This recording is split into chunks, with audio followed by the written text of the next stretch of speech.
Wild Earth is bringing the greatest wildlife spectacle on Earth to you live on this channel. There's a lion right next to us. Lion killed live at the crossing. She's got it. Travel the plains of Kenya's Masai Mara and watch the wildebeest migration unfold in real time. One of the greatest wildlife wonders on Earth. This is the most amazing thing I've ever seen. My heart is absolutely pounding. Tune in daily only on Wild Earth.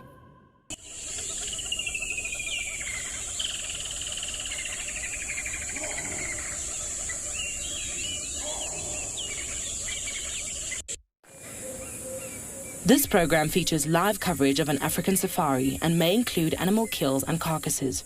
Viewer discretion is advised.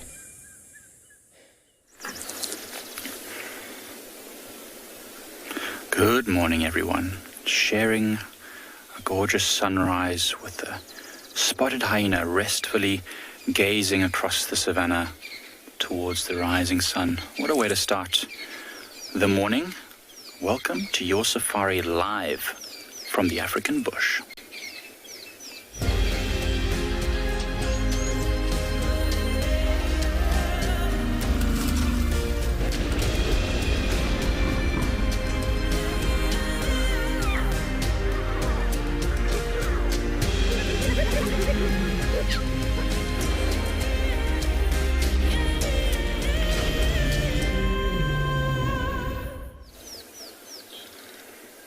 Yes, just watching this spotted hyena lazily waking up on this very chilly summer's morning, first bright and clear morning we've had in a long time, but it's gorgeous. Hi, my name is Mike, and behind the camera we've got Seb, and you've joined us here at Eco-Training's Pridelands Conservancy, where we're coming to you live this morning, enjoying just the cool, still morning air and the gorgeous sounds of nature first thing, and it's quite a way to wake up. Oh, no hyenas waking up for us. Good morning. How are you doing? Maybe I'm speaking a little louder than I was a moment ago, and it's just perked its head up to see what's Mike doing? What are Seb and Mike doing? We're not doing too much except for watching you. You can see it's awake, it's listening around, its ears are moving back and forth. But it doesn't want to wake up just yet. I mean, if this is the hyena, I don't think it is the one that's heavily pregnant or just given birth. But if it is, it's probably had a very restless night with the youngsters suckling. Even if it isn't, if it's been around the den, it might have been being disturbed by those young hyenas if they are already born. And I mean, there's those two other youngsters that are, just a few months old that are already causing all sorts of havoc, especially around our camp. I'm sure when they're not at the camp, they're pestering mum at home. See, it's waking up. I mean, this hyena might either have been at the den the whole night, or it's been foraging the whole night and it's just gotten back after a night out, and it's also just resting. Amazing and wonderful camouflage against that dark red earth. Especially, oh, there's another hyena just behind it. Hello there. Maybe this one is also coming back from a night of foraging. This could be a male. We often find that males are around the den sites, but don't often come too close because the mothers will not tolerate them with the youngsters, especially if they're low-ranking males or males that weren't part of the breeding. But could be a female, I'm not sure yet. Well, she's now heard this one coming. See how alert they are. Obviously, it's not an individual which this hyena is worried about. You see, she's already tucked her. I keep saying she. I actually don't know if it's a female. I'm assuming it is. Looks like quite a big hyena, but let's see what kind of interaction happens. Sometimes when hyenas have been apart for a while, they'll, go nose to tail to each other and sniff to gather some information, cock the leg, just like a dog urinating, and sniff each other's genitals, and then gather a lot of information about each other. It seems like it's not going to happen. Linda, I think you're right. It is exactly like what I would have done, hitting that snooze alarm 3 or 4 times before you get up. I'm not ready yet for work. Please don't bother me. Just 10 more minutes. Please. It's so interesting how they tuck their feet under like that, just like a cat would. I think a lot of the similarities between hyenas and dogs and cats, you can really see them quite obviously. Like, you don't often see a dog sitting like that, tucking its legs under, but cats all the time. It's very interesting. So there's that other hyena. It's got a very, very spotted coat. It's got a beautiful coat, that hyena. And it's probably not a very old hyena, because generally speaking, as they get older, the spots become more diffuse and they become more just a grayish sort of color, not those black spots. It's moving around in a wary circuit around this den site. Could be that it's sniffing any of the scent marks around there, or scent marking itself. It definitely looks like a young one. This hyena, not interested at all in the nonsense from this other hyena. So this one here looks like a younger hyena.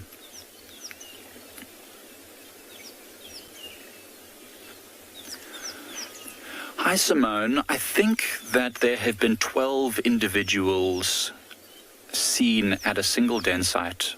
I think Taylor saw that with Gert, a couple of months ago. 12 individuals at a den site. I've seen 6 or 7 adults harassing a lion before, so it's a decent-sized clan. Let's say if there were 12 individuals, I don't know if that included all the youngsters, but they would have included some of them. So let's just say this clan is probably between 12 and 15. And that's a decent-sized hyena clan, especially if there are 6 or 7 full adults. They'll be able to chase off most intruders from this area. That's why we really do tend to think of it, us as the presenters and all the guides on the reserve. We've all been discussing this, and Seb and the other cam-ops, we've sort of decided that the hyena clan is definitely the most dominant force on Pride lands. Except when that group of lions comes in, which is, I think, 6 adult females.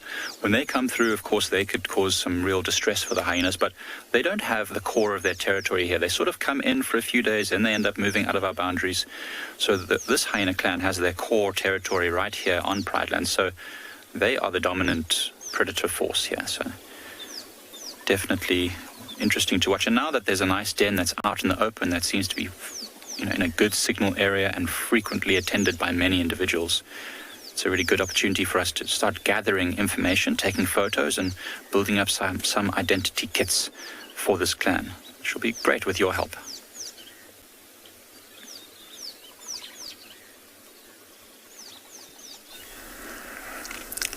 Good morning, everyone, and a warm welcome to the Masai Mara.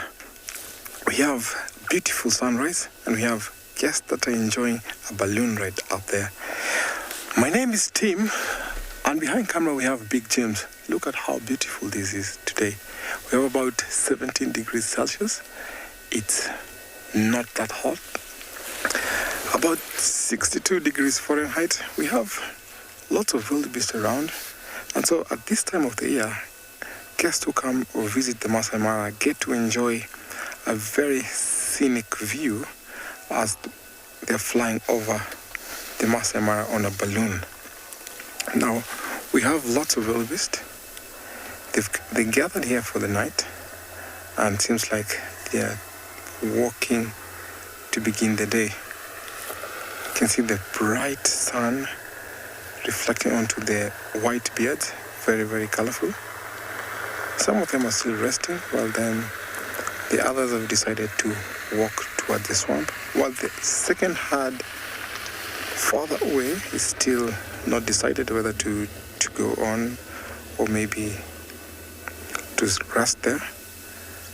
But as some are walking to the north, some are actually walking to the south. Sometimes it happens like this. We don't have designated leaders who can really lead or tell where to go. Over in the background, we can see some hyenas, but they're very far for the screen right now. You can see lots of cattle egrets flying over. It's that time of the day when they'll associate themselves with these big herds and get an advantage of the insects disturbed while these herbivores are grazing. Then they get to eat those. There's a close association between the herbivores and the cattle egrets. You can see some vultures also landing on a carcass. We have lots of kills that happen during this time of the year when the great herds are within this ecosystem. See vultures flying in.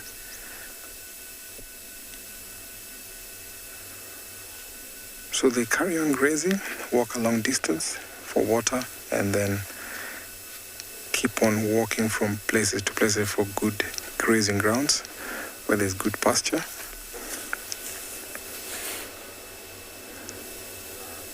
And if you listen carefully, you'll just hear the sound that they emit as they are walking.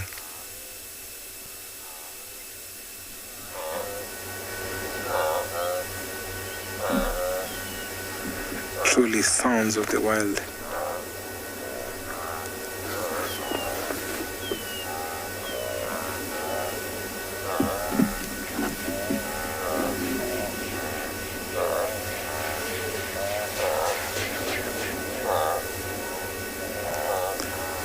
How magical and wonderful is it to wake up into such a sound? Now, if you have comments or questions, hashtag Wild Earth, the young viewers, kids questions at wildearth.tv.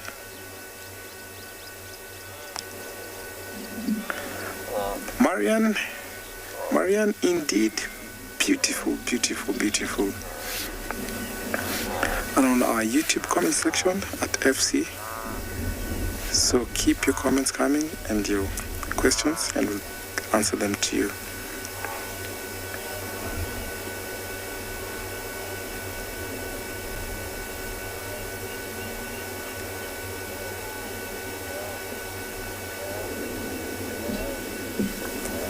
As we enjoy this beautiful scenery as the wildebeest gather, walking and grazing, we'll take you over to another safari vehicle.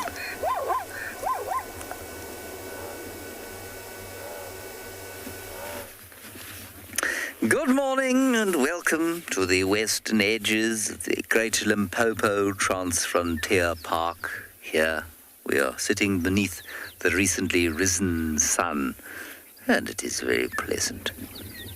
There is an odd wind blowing from the northeast, which is a strange direction for the wind to be blowing from, but there it is.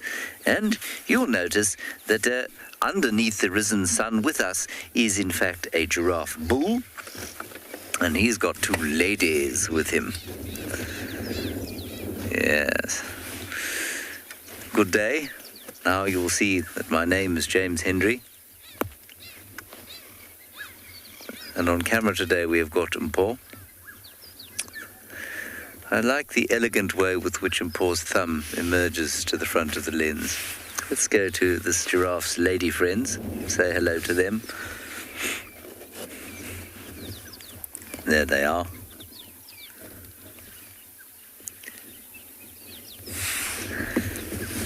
So what we've discussed over the last little while is the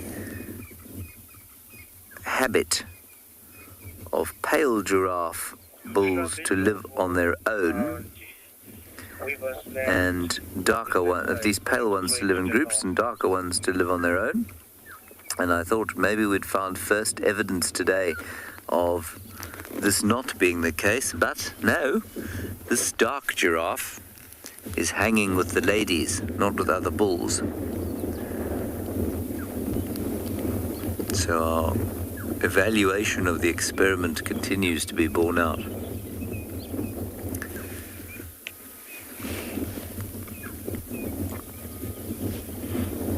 He's currently eating the evil-smelling plant, Gymnosporia senegalensis, or the red spikethorn.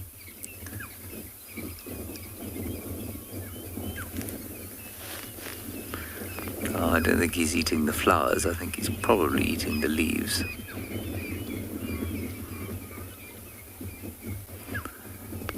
They are fairly bitter if you don't have a taste for them.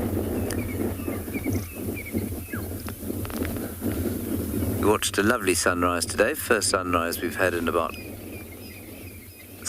a week, I guess. Plus, minus, probably a bit more. Great big ball of crimson coming over the horizon. In fact, I think it's the first sunrise I've had here because, of course, we changed the times around about this time last week, and the sun had already come up by the time we started drive at 6 o'clock, just over a week ago.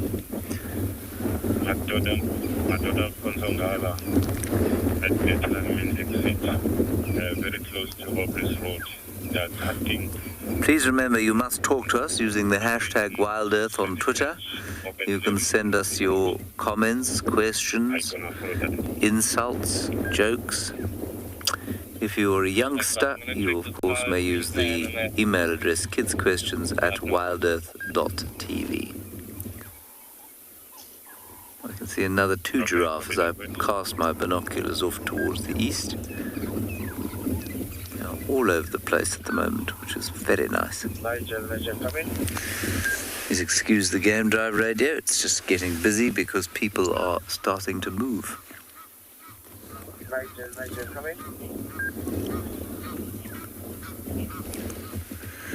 Kim, the average length of a giraffe's neck? Oh, I don't know, 2.5 meters? 2 meters? Guess it depends on whether it's male or female also. There's some very angry squirrels. Let me just check exactly for you. A big bull giraffe can be up to 4.5 meters tall.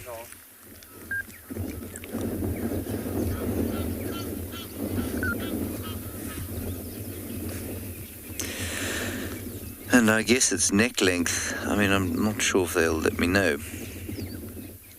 So the tallest giraffe ever recorded was 5.8 meters tall, so that's 6 meters. Female 4.5 is average, male about 5. Shoulder height, no, it doesn't tell me the length of the neck.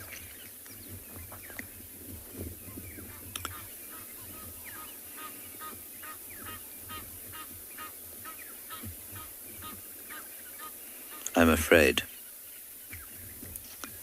Roughly half. Just less than half. The height of the giraffe is the neck.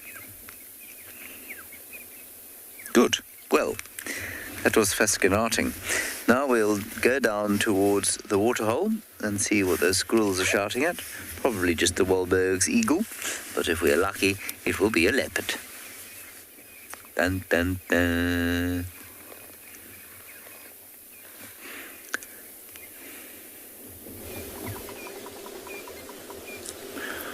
So hoping for a leopard is always fun, but we've got a spotted animal right here, and this hyena, as you can see, has turned its head now a bit over its left shoulder, and that's because the warthog has finally woken up.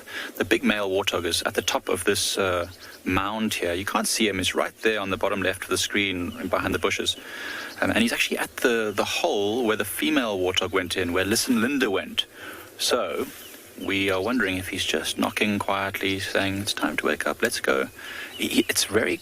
So I'm anthropomorphizing here, but it's almost like he wants to escort her away from here safely, because remember last night when she arrived, she was a little hesitant and she slowly inched closer and eventually ran into her little den. So it's almost as though this big, strong warthog is saying, it's okay, it's safe, you can come out now, let's go. Remember, they are diurnals for the most part. Oh, what happened? You got a fright. Jumped forward there over the den. I wonder what gave it a bit of a fright. Oh, it's a big warthog. That warthog is as big as a hyena, I would say. So strong. Look at its legs. So the other hyena is now watching it. It's just saying, good morning. I see you. I'm not threatening you. I'm just sitting here. I wonder if a warthog would cause any problems with the young hyenas. So the other hyena is up now. She's walking towards where the warthog was. Yes, we're still sitting here. Good morning. So we're still a bit of a distance. I'd say we're about 30 meters away from the den, because these hyenas are not fully used to having vehicles at dens yet. So we're slowly inching forward. Every day we get a bit closer to try and, sort of habituate them to a den site. I mean, they're pretty fine with the cars. And the two youngsters, I mean, as you saw the other day, they'll walk right up to the vehicle and sniff the tires and all sorts. Interesting, she's got her tail between her legs. I wonder, is that a submissive sign? She's looking at us, but I wonder if she's submissive to the warthog, maybe, because it's very big. She could be injured. She's moving off towards where the other the other younger hyena went, or the male. Actually, she's following the warthog. Now that I'm looking, I mean, we can't see her now. She's just behind these bushes. I don't want to reposition and make noise in case we cause a disturbance, but it's quite interesting. She's just following the warthog. It's a strange thing. It's almost like she wants to make sure the warthog does go away, and then she can go and rest again. And you saw that female has a very, very big belly. So I kind of wonder if she's maybe just given birth, or she's very pregnant right now. I don't think that there's food in that belly, because she would have had... It would have been obviously feeding every night, a significant meal for her to be that full all the time. So you can just see now movement behind the bushes. I don't know if that won't show up on the camera. It's just far too far, and it's really behind all the sticks and things. But she's really moving off back there, to the left a bit more. So yeah, there she goes. She's just walking there. She's behind the thickest of the sticks now. Very interesting though. So we're going to stick around maybe for a little bit longer, just to see if she comes back after seeing that warthog off, and if maybe the female warthog comes out of the den site, just to see what kind of reactions we get. So there she is over there. Yeah, that's definitely a hyena. Just moving towards the back of the den.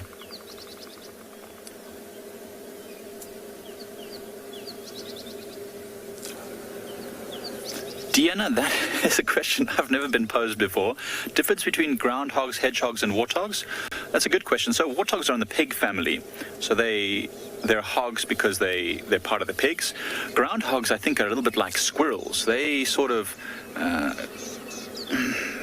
they live underground. They're like ground squirrels, what we have here. Oh, what's happening? Oh, there's the young ones. Hey, the young ones are busy harassing the warthog. That's those two younger spotted hyenas. Very playful things. And there goes the larger hyena as well. Hedgehogs are in another family altogether. I think hedgehogs are quite closely related to... Look at that, all three of the hyenas now.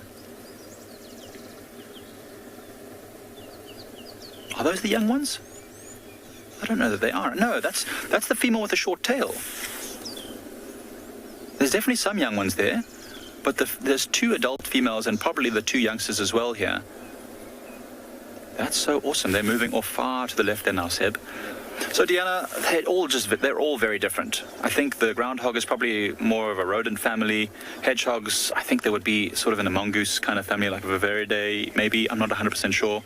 And warthogs are pigs, so that's the main difference. But I'd have to actually look that up. I think I'm going to do a bit of research on that, because it's an interesting question. Imagine if someone would ask me that again and I would be able to answer with 100% clarity. That'd be impressive, I think. Well, the hyenas are now moving quite away. I'm sure they'll chase that warthog off, or at least just watch it go, and they'll probably come back a little bit later.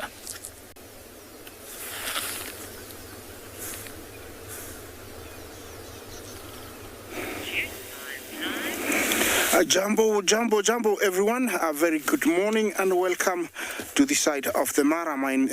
We are here in the plains of the Masai Mara, and we have Maskio, the female lioness that tried to hunt yesterday evening.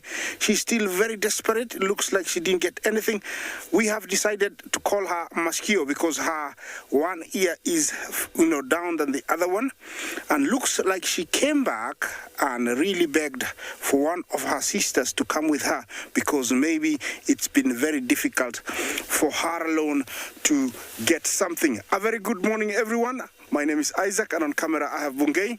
We are here at the plains, ready to entertain you with what we can find, and we are very, very, very fortunate to come across these lionesses in this beautiful setting, with perfect light, good temperatures, just amazing scenery, and they're out in the plains of Kichwa Tembo and very desperately looking for something. There is a zebra, there is topi dotted out in these plains. The cover is fantastic for them to be able to stalk, very close to wherever they're going to decide to.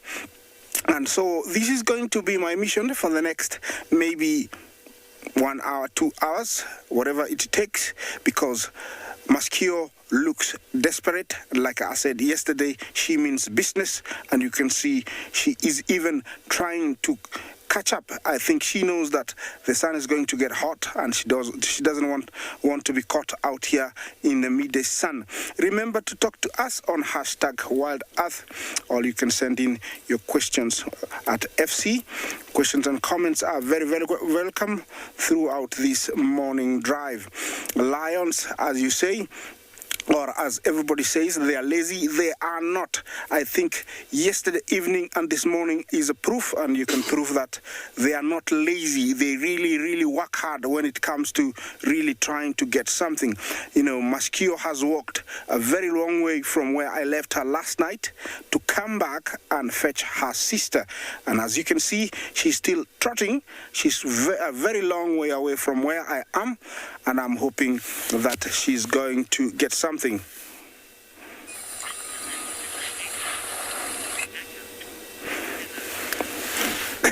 Is it Camel Park?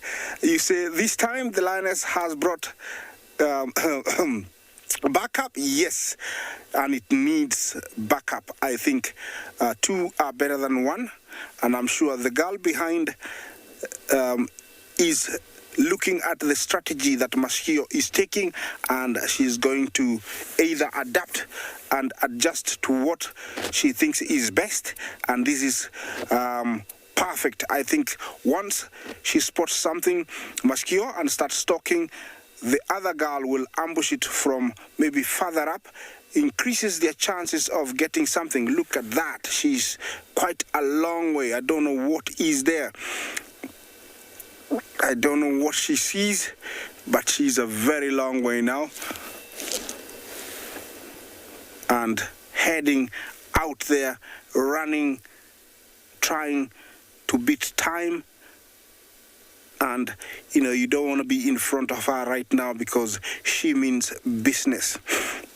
Although they seem to be very lazy, lions and lionesses are very, very active. 18 to 20 hours of sleep.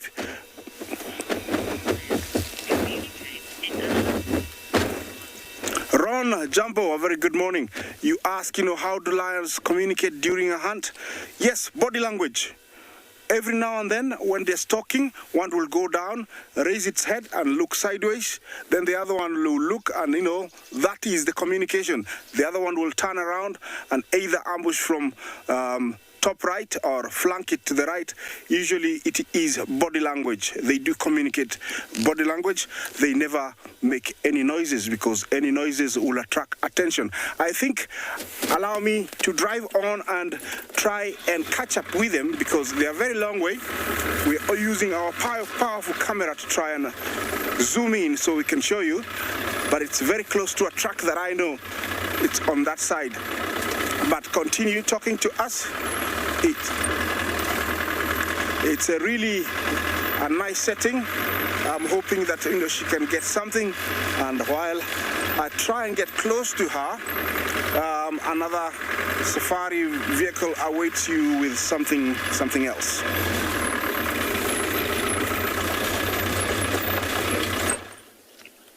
So we've got a bit of a development here. Seb and I are both having a bit of a laugh. So this is the female warthog. Listen, Linda. We've called her Listen, Linda. She's only got one ear, and she didn't want to come out the hole where she was earlier, and that big warthog was looking for the big male. And now she's emerged with a young male. So we're kind of just making a bit of a joke here that she was busy hiding this young male from that large male, and now they're both going off together. It's a bit of there's a scandal happening. So this young male, it might well be her offspring, but it's just funny to think of it, that it's a clandestine meeting, a little bit of a rendezvous there. So the hyenas have all gone now. I guess they've all gone to either follow that bigger warthog or just sleep somewhere else, I'm not sure. And the warthogs have finally emerged, and now they're heading off. So it looks like the den's going to be quiet for a bit. So we'll probably end up leaving this area, but we're going to follow this scandalous story over the next while just to see how this develops. I can't wait to find out who's going to be. It's like a soap opera. It's really like a soap opera. So what I love about being able to do this, being able to sit for long periods watching animals, we really get to develop the social interactions and the relationships between each other. It's quite a wonderful thing.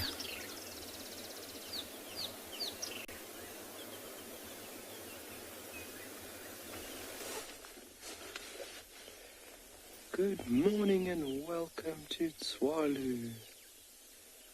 Very beautiful scene we are blessed with here this morning.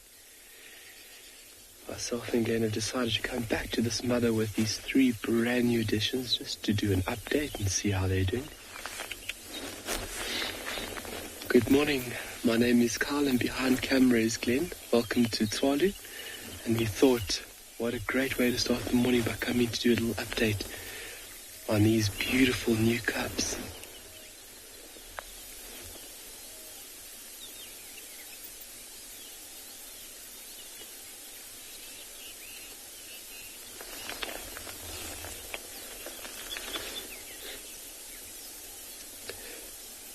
Looks like she's hungry. You can see the tummy's not very big. But we had a little early morning cuddle session with Mom and the little one.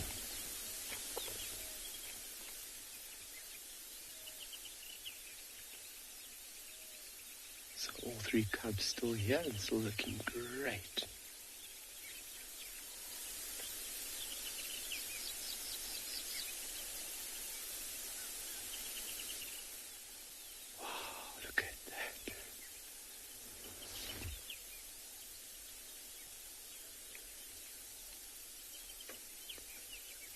It's like kids waking up very early. They've got just a bundle of energy.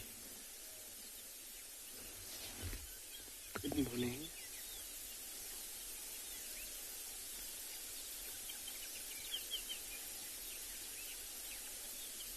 So by the looks of it, it looks like Mom will go off and hunt today. Her tummy was looking fairly lean. Obviously the demand that these little ones take is quite intense.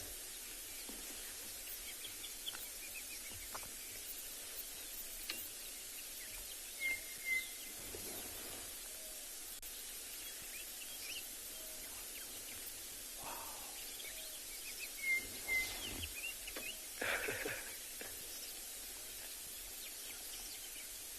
So obviously an added advantage having multiple siblings is that they can keep each other entertained instead of Mom having to do the entertainment.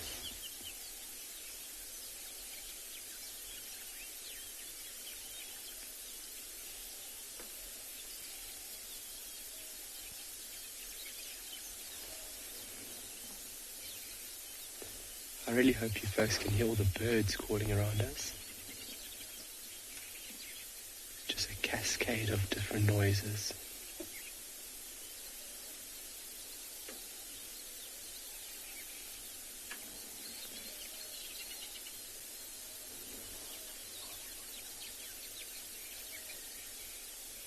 Chuck my baboons in the distance, busy making a noise in front of us.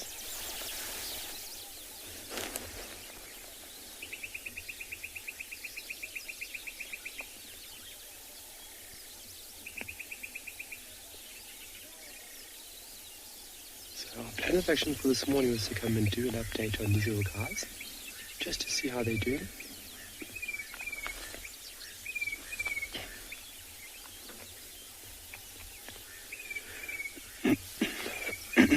Warren, that's a great question, and something that fascinates me every time when I see it, when I witness it. It's remarkable.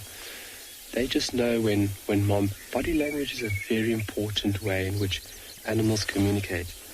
Yes, vocalization is one way, and as well as scent, but body language, a lot of information, and a lot of information is passed on via body language. So they know by Mom's movements when she's going to go off and get a prey item. And then they know that when she walks away, they need to stay static at this den site. It's remarkable how these little ones do just know. Same as cheetah cubs. When Mom goes off and hunts, she does a little grooming, she gets up and she walks. They instinctively know that it's time for us to remain static.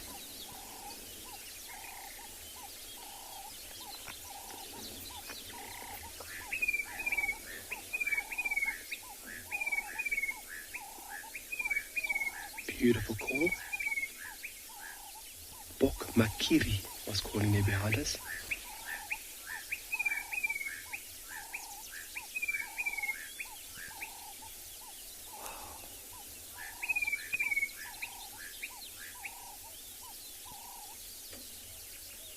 Alright, we're going to send you to an amazing location. We'll see you soon.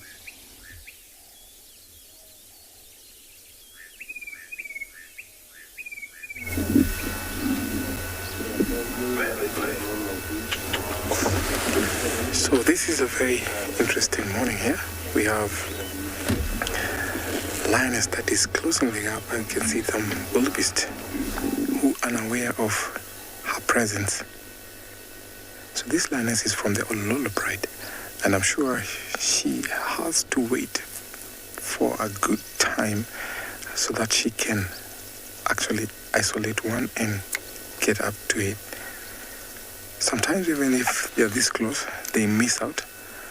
It's what we call failed attempt. So she's been sitting here for about 20 minutes. Look at how she's actually concealed herself. She's in a ditch where all these wildebeest are not aware, cannot even see her.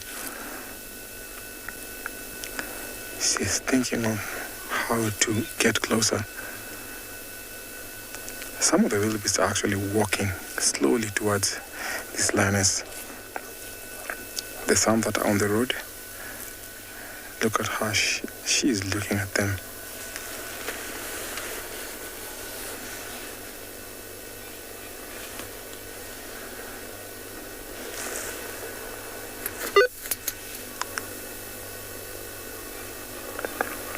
Her eyes focused.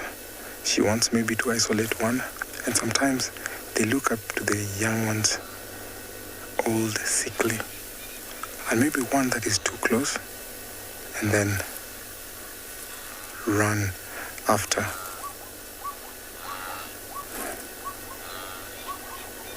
So good thing she's downwind. They cannot really get her scent. That is the reason why they're too close. Unfortunately, she's on a ditch, so as soon as she walks up to them, they might be able to see her, but she has to wait for a perfect time before she strikes.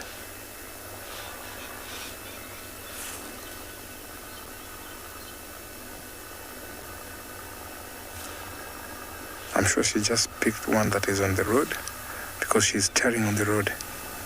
She can't see the ones just right on top above her. And some of them are just grazing, some of them are just standing on the road, unaware of this lioness that is close. It's within about 25 meters, even though that is the striking distance for lions. So she needs at least to move or close the gap a little bit more.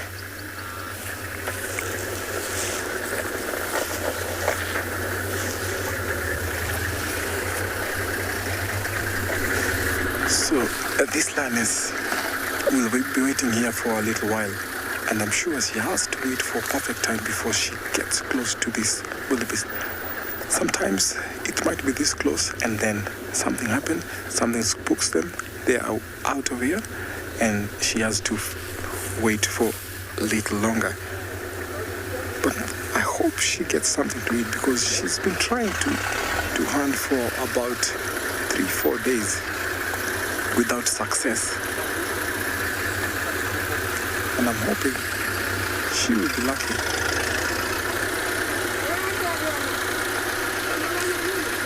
We have other people who come to enjoy this sighting at this time of the year because of the great migration. That's why you can see a vehicle just carrying on. People come to see this very beautiful sighting. A lioness just close to the wildebeest. Not quite sure if she might be lucky or not, but let's hope she might be lucky. And sometimes this experience gets to be exciting when you see how lionesses or lions talk, how they get closer, or sometimes they fail. Out of 5 attempts, one can be successful. Want to see either she might be successful or not, but sometimes it is also interesting to see how the stalking game happens.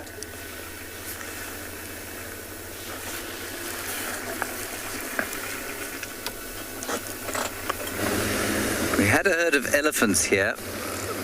2 of them have disappeared into the thick bush, but I think there's another one just around this corner. Let me have a look-see. We heard one going... That's what they did. Exactly like I've just done it. But they may be in the very thick bush. Yeah, I'm afraid so. Oh, there they are. Straight in front of us. Hooray. Elephants in the morning. It's always nice.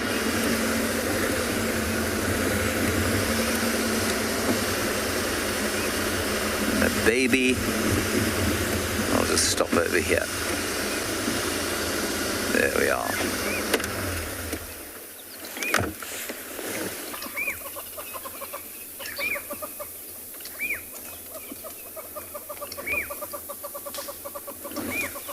Gorgeous sounds of hornbills, puffback, elephant skin scraping against branches.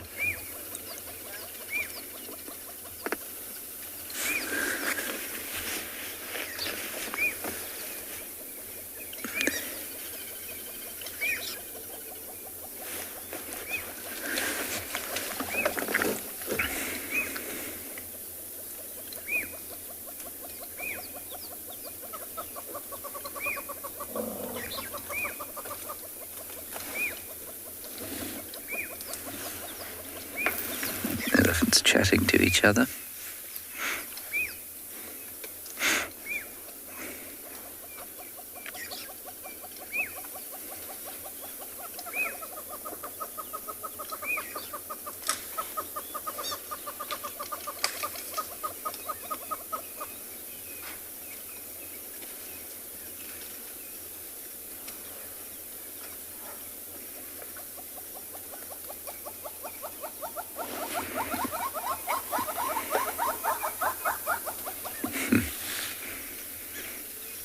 Delightful morning. Not sure how warm it's going to be today. I think probably quite hot, although the breeze is quite chilly.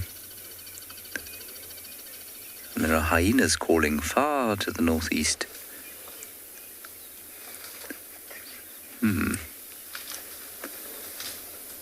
go and investigate that a little bit later.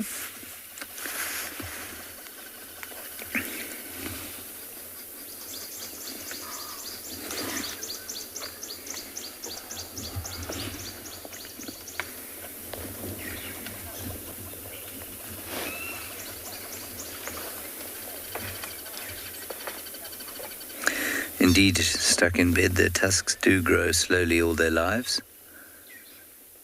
So you can expect an elephant's tusks to be larger aged 40 than at age 20, but they don't grow, there's a genetic potential to each of them that they don't exceed. So not all old elephants will have long tusks. Many old elephants will have very short tusks, but that's just because that's the genetic potential of their tusk growth. Remember that most of the big tuskers were shot out. And it's a great lesson for all of us. The genetic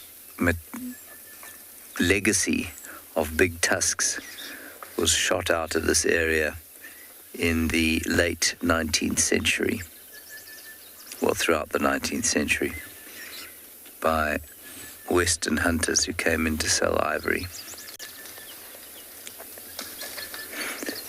I always think it's quite interesting it's quite important to remember that when the colonists arrived here with their firearms, there was a bit of hunting going on with the local people, but not a great deal because they didn't really have much use for elephants and that sort of thing. And they certainly, yes, there were a few ivory runners, but the whole-scale slaughter of animals for their ivory and their horn only came with the advent of the colonial era and guns, and obviously access to markets overseas and demand for ivory and horn. And it was that saw the decimation of wildlife populations in this area, to the extent that there were only 5 or 10 elephants left when the Sabi Game Reserve was proclaimed in 1898. And one of the great ironies and the great conflicts of conservation in this part of the world is that the people who were excluded from making a relatively sustainable living out of the game reserve areas, the local people, were excluded on account of the fact that had become the authorities had basically slaughtered everything in their path. And that continues to be a source of conflict to this day throughout conservation areas, not only in Africa, but indeed throughout the world.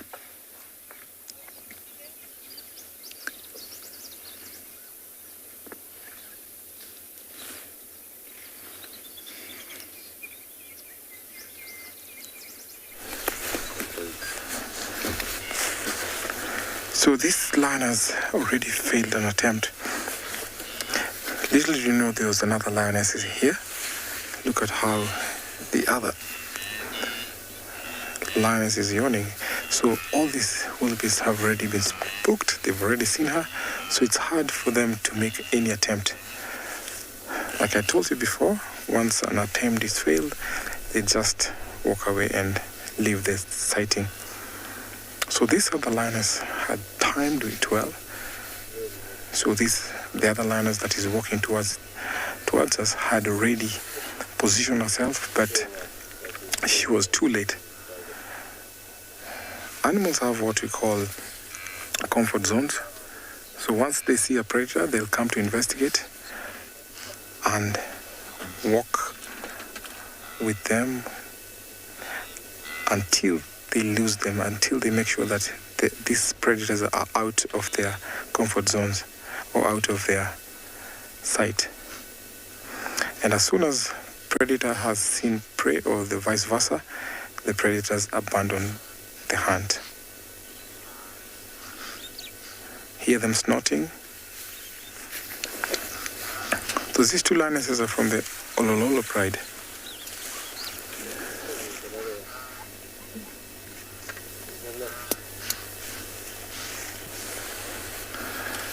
Look at that facial grooming.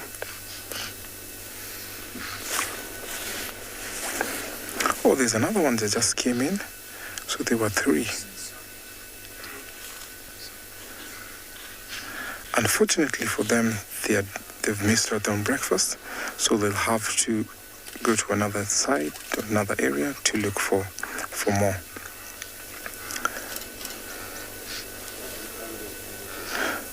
Sometimes you see them positioning themselves so well and you think that it's going to happen, but just a slight mistake or misjudgment of how close to get to the prey, then they end up failing.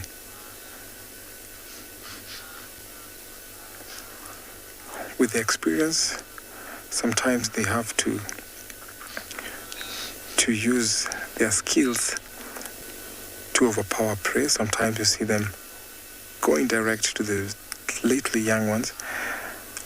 But these buffaloes or wildebeests that can be around this area, you find that they are super defensive. They use what you call swarm intelligence to come closer to these lions, and then they chase them away.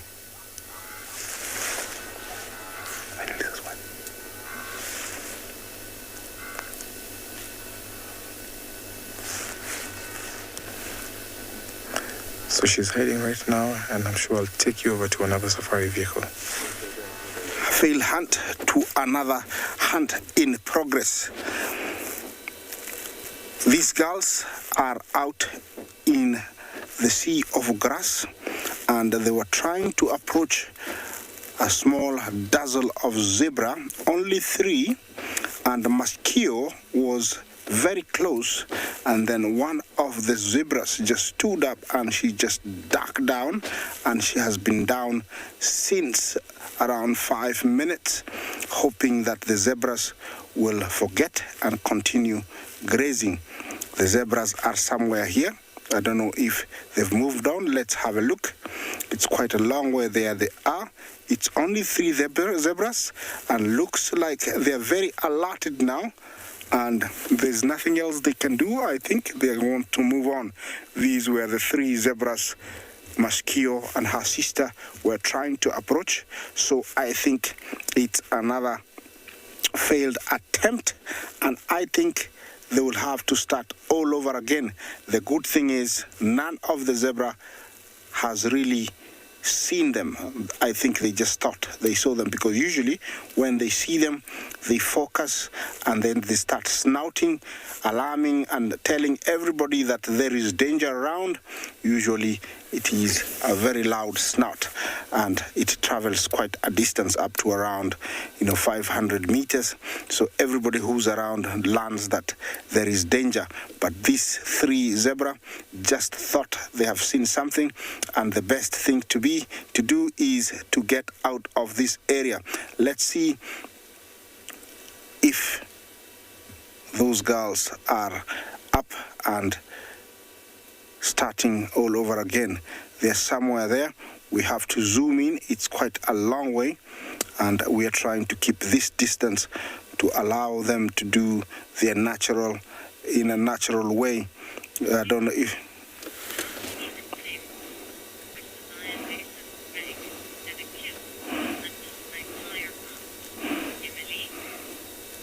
Emily, Jumbo, there is nothing like tiring out for lions when they are hungry. Survival is very essential, and having a meal is in their mind, and so no matter how many attempts they try, they will continue trying. Even if it means they're on their last legs, they will continue trying. I have seen a footage of a buffalo that was a lion that was almost starving to death, and it went for a buffalo, and the buffalo really dismantled that lion because it was too weak. But the urge to survive for this lion was too great than the danger faced by a buffalo, and it went for it, and the buffalo really dismantled this lion. Eventually, I think it starved to death. So if it means they'll have to continue, they will continue. They will continue. I have followed these lionesses and Mosquito, especially in the last 5 days, and she's been trying. She's been desperate. Yesterday we saw she tried 2 times. This morning, that is the first attempt.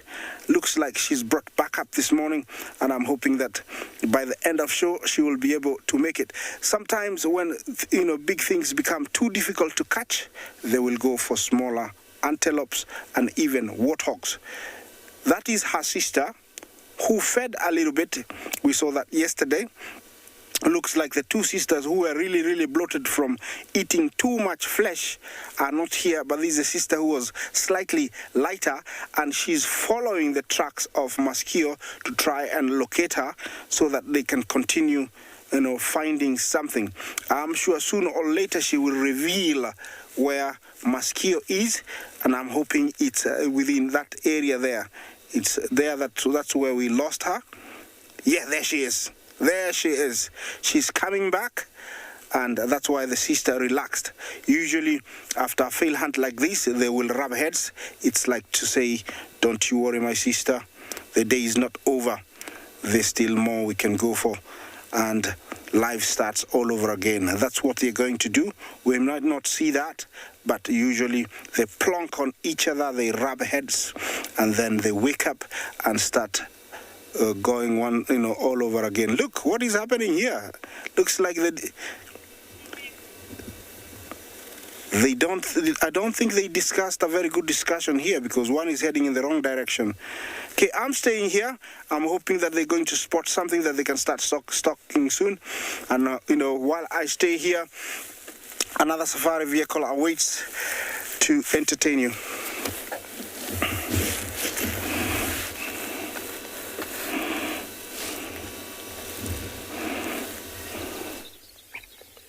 It's really nice behavior to see that you guys have just seen with Isaac, when those lions would do that greeting ceremony where they rub each other. These cubs are super active right now. I think they're starting to learn that they can move about, and their eyesight is obviously getting a bit better.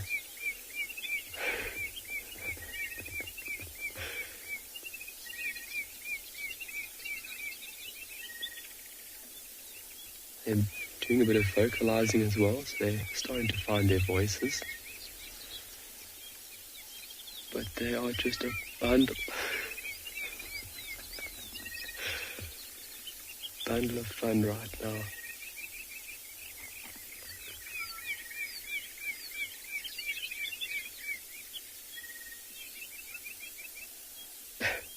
They have not stopped since you folks were last with us.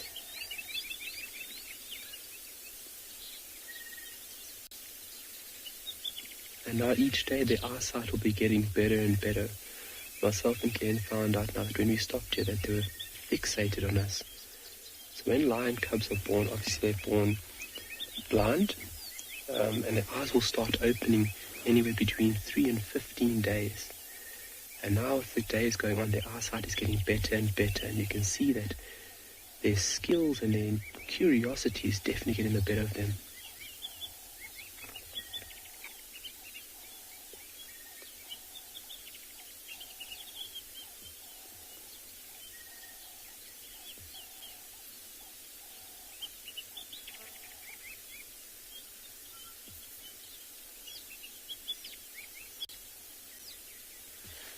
Candy Bear, at what age will the lions be able to roar?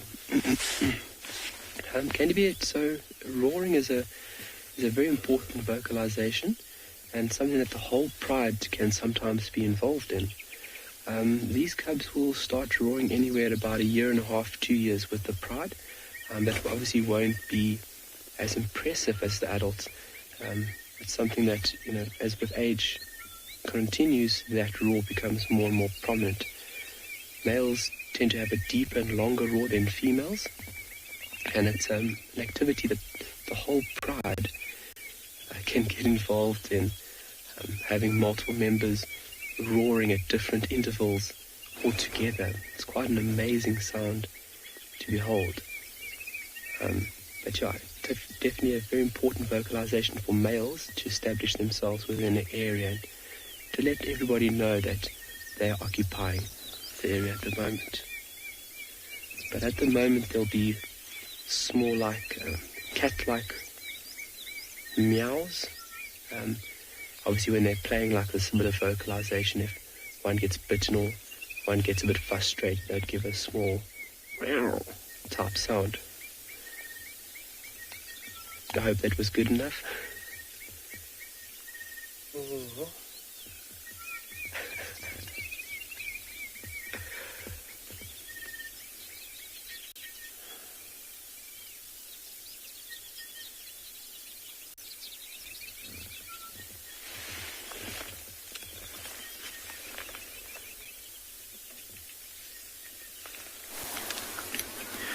So from an animal which is overload of cuteness to something that most people consider not cute at all, in fact some of the ugliest animals, it's a vulture.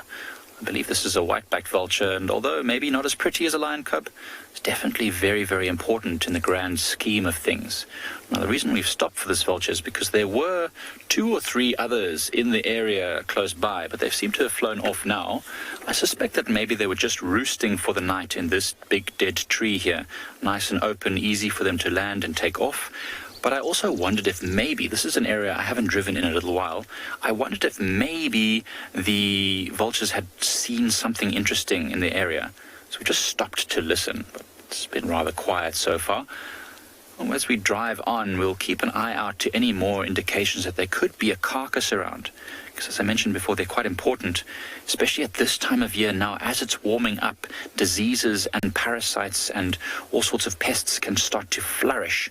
So the vultures do finish off carcasses, anything that's left behind, and reduces the amount of disease that can spread from one animal to the next. They've got very powerful stomach acids, and so they're able to digest and destroy most parasites.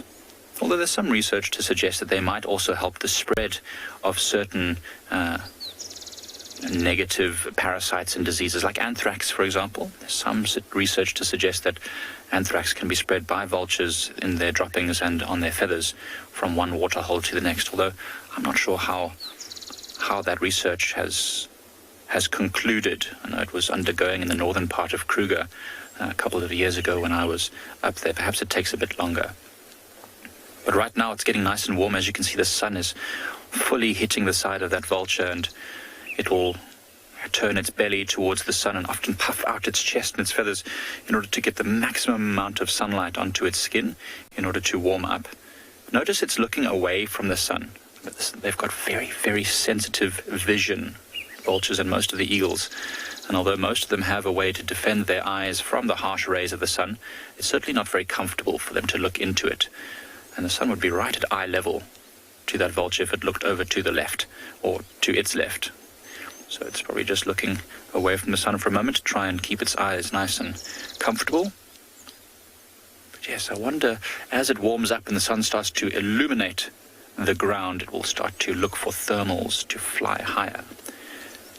Momo, it's amazing. Vultures can see an incredibly far distance. Now, I read some research recently that suggested that their eyesight is about 4 times as acute or as, how can I say, definitive? No, that's not the right word. It's about 4 times stronger than ours is. So they could read a newspaper from hundreds of meters up in the air, and that's incredible.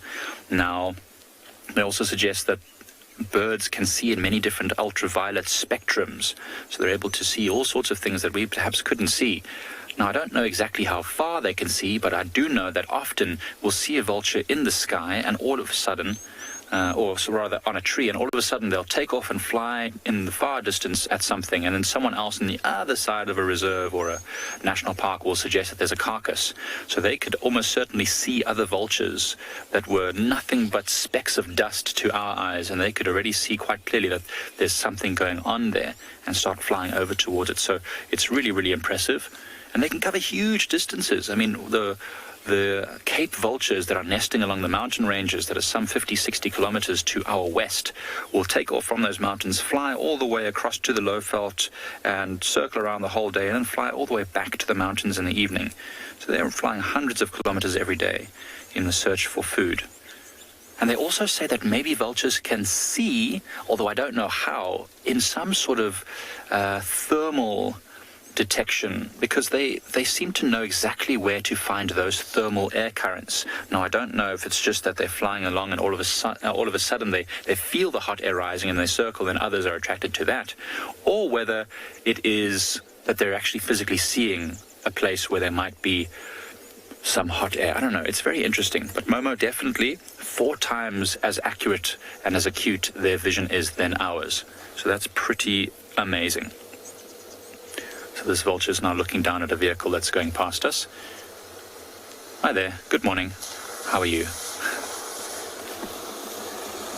It's always so nice when people are polite and they wave. Hi. So this vulture will stay sitting here getting warm from the sun and perhaps soon take off in the search for food. That is if there isn't food here right now.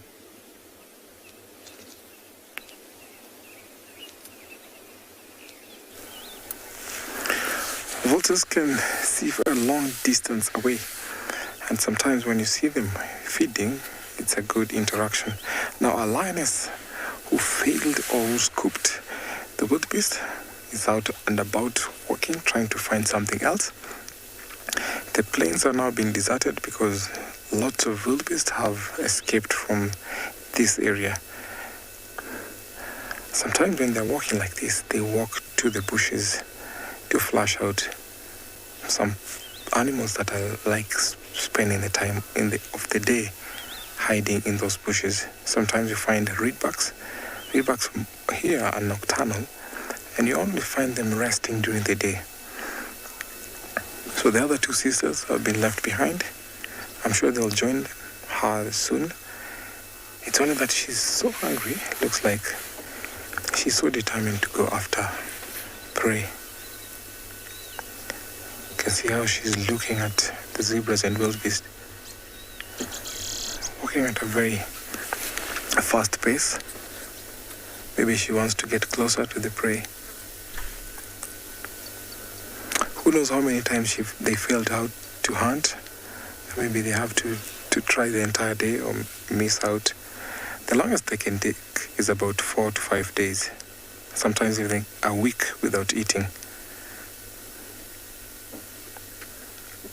Pick some scent there, sniffing. See that grimace? Change direction.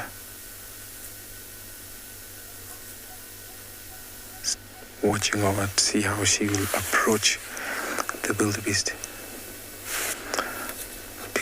Because of the wind direction, they have to take it perfectly. So she has to make sure that she's off wind or downwind, where she can at least approach them from a different direction.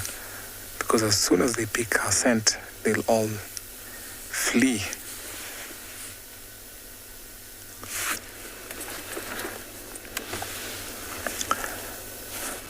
So we're almost losing her in the long grass. So I'll just try and follow her for a good view.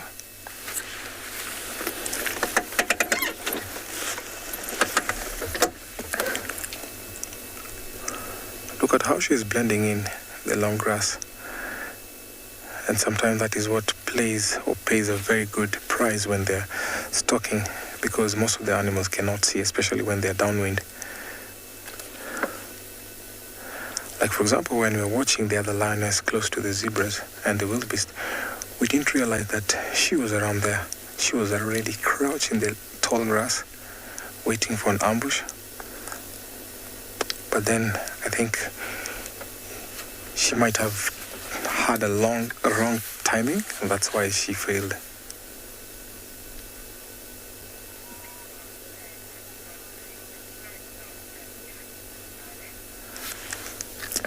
Thank you so much, your viewers.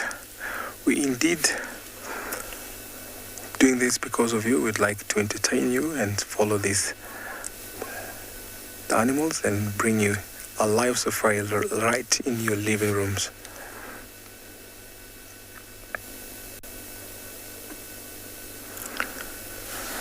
I think we've lost her. So game has moved up just on the edges of the escarpment. And this lioness seems like she's walking towards that direction. And sometimes, because of the movement of game, these lionesses have to walk long distance away from their dens or from their pride area. And with this, they walk over into other lions' territories. Sometimes they clash, right? Or sometimes lions will be friendly, especially big ones are walking over to this territory, because some of these males have controlled maybe out to the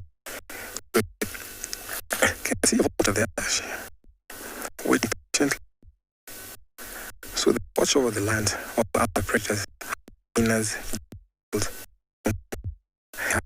in their sight, and by locating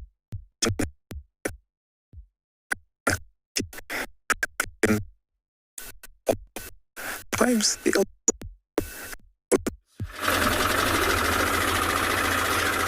So we've just left that vulture. Sorry about that in the Mara. They must be having a few technical difficulties. It is the bush after all, so these things happen.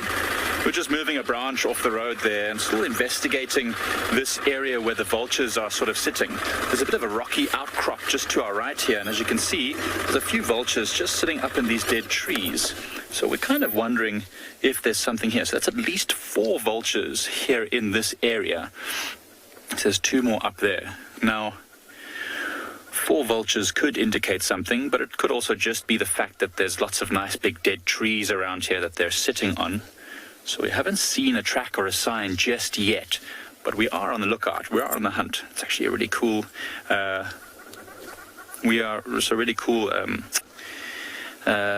Silhouette. Gosh, the word was gone. It's a French word, right? Yeah. Contre-jour.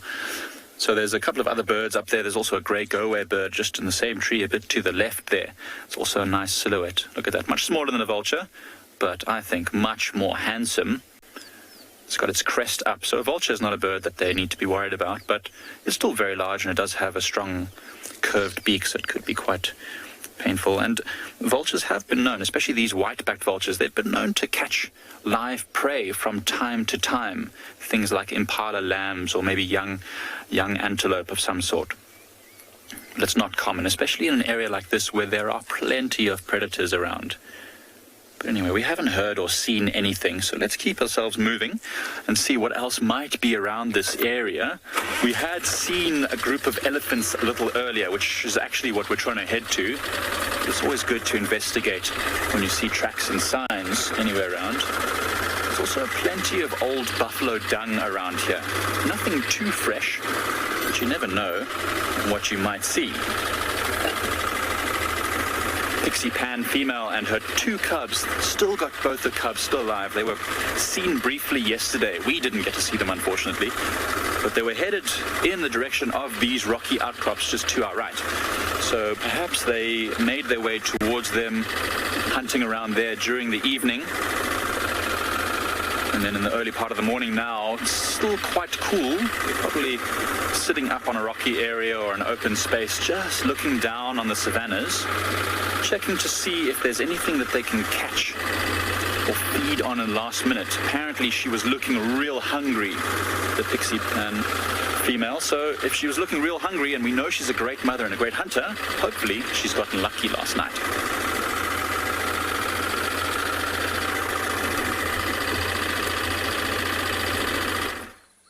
Hello everyone, good morning.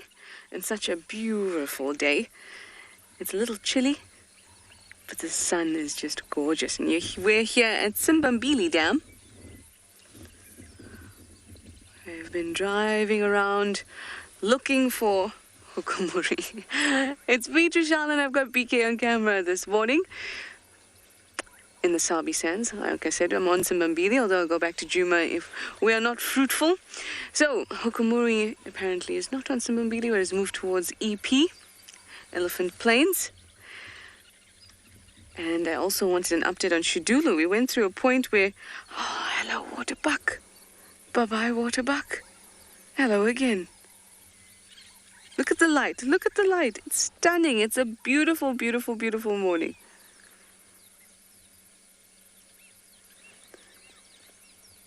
Shidulu also hasn't been seen for a while, but some of the guides say that they've seen her tracks around.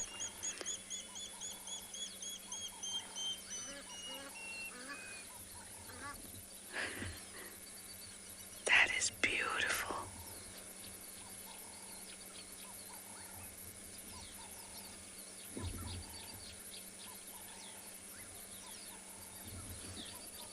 Looks like it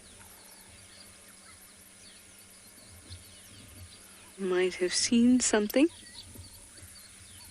it wasn't too happy about. You are a beautiful, stunning waterbuck. Yes, you are.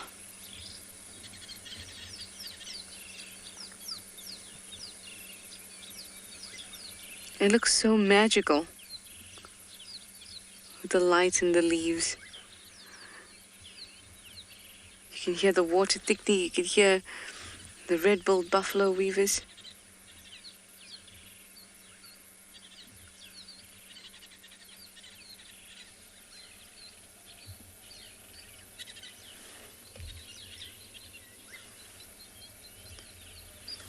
No doubt having a bit of a chat about the nest above them.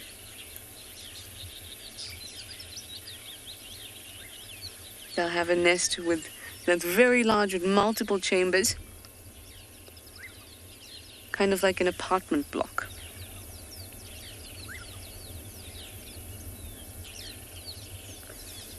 Then males will have multiple females in those different apartments.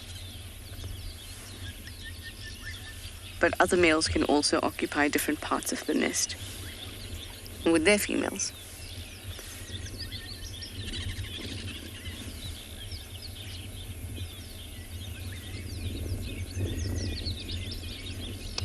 So beautiful. It's one of those crisp mornings then that has that gorgeous type of sun, almost like a wintry morning.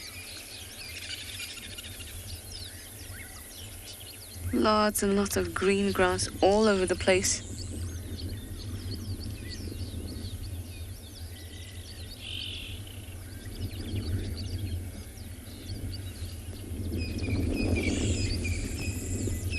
Our hippo has submerged again. I'm just going to pull up my binoculars quickly.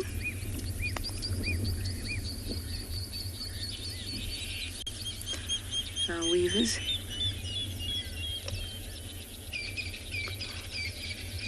Just looking at some water picnic that you can hear.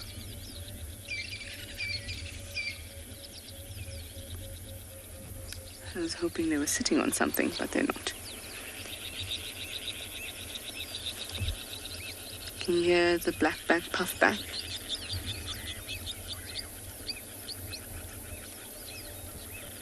There it goes. I'm very bad at bird calls, so my version of a blackback puffback is click hoo, click hoo, click hoo, click hoo.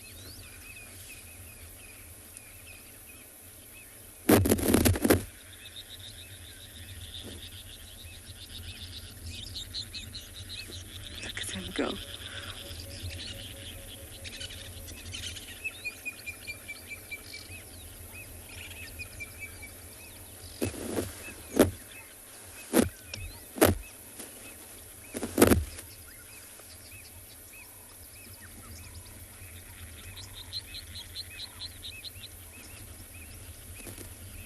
So wonderful, just to relax and watch and listen.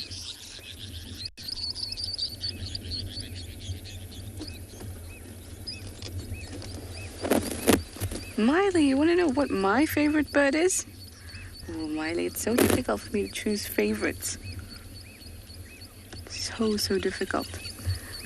I do really like the Bateleur, though. I really do. The colors are just gorgeous, but so difficult to choose. I really like green-winged Bateleur. I might even say that's my favorite.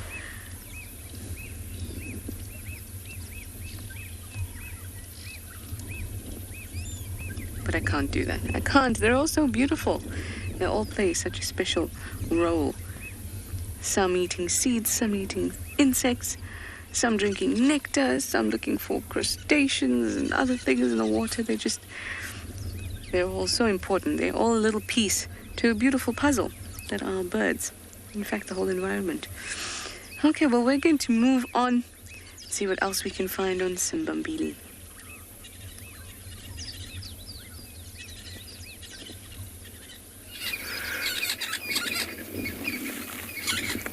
It's quite astounding.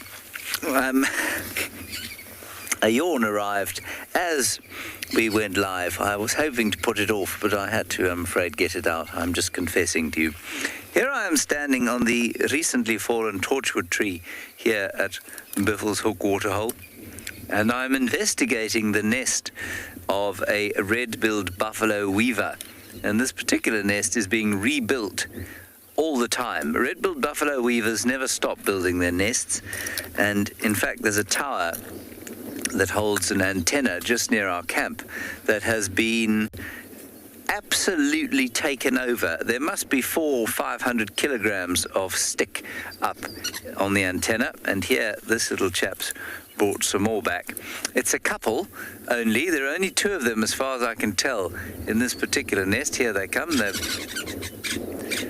building again. You can hear them shouting at each other, arguing over where to place the furniture such that it is. And I'd hoped that we might be able to see some babies inside or some kind of activity inside, but it's actually so well hidden that it's almost impossible. But I will tell you that there is no nice soft lining inside as far as I can make out. It's all just these extremely uncomfortable thorny sticks, which I'm sure are very protective for the babies, but not particularly comfortable to lie on. Still, if you're born on a bed of nails, I suppose you never know anything different.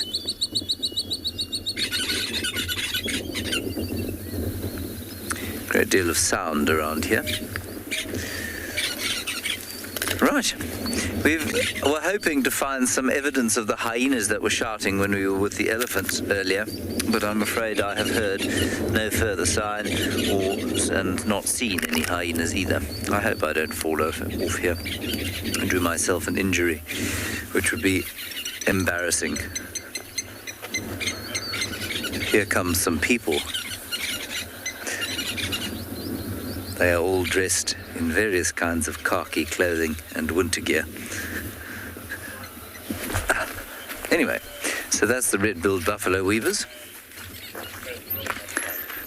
And we'll see if we can get lucky with something else.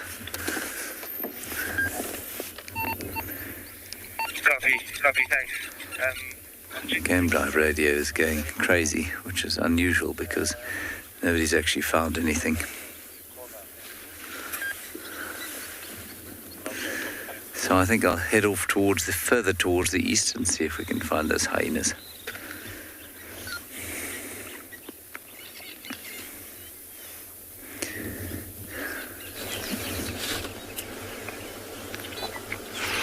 So we found those elephants. This is a rather large elephant bull feeding here on some of the fresh grasses, as you can see there.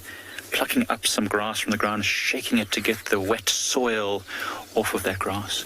It's looking quite skinny, actually, if I look at this elephant. I feel like I can see his hips and his rib bones.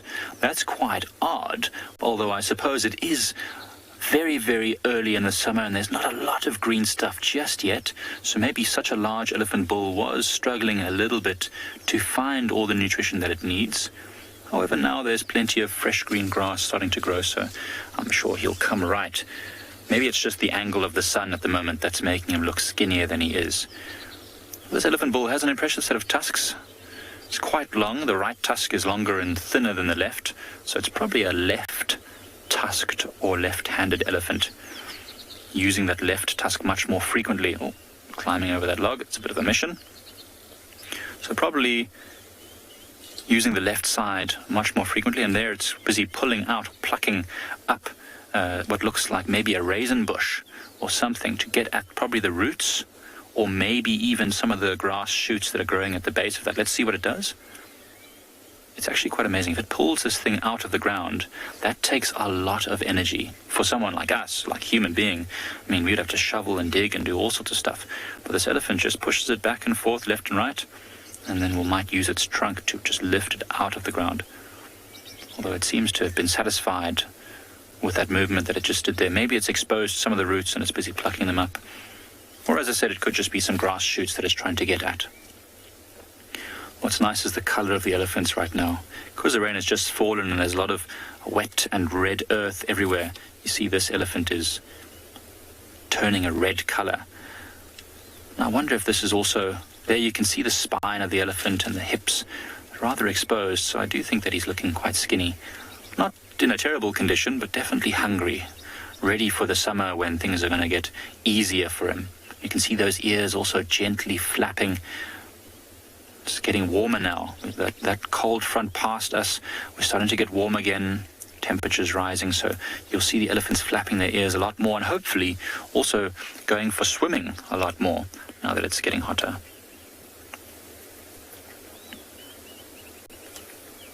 Starlight, Anne, it does. It certainly does.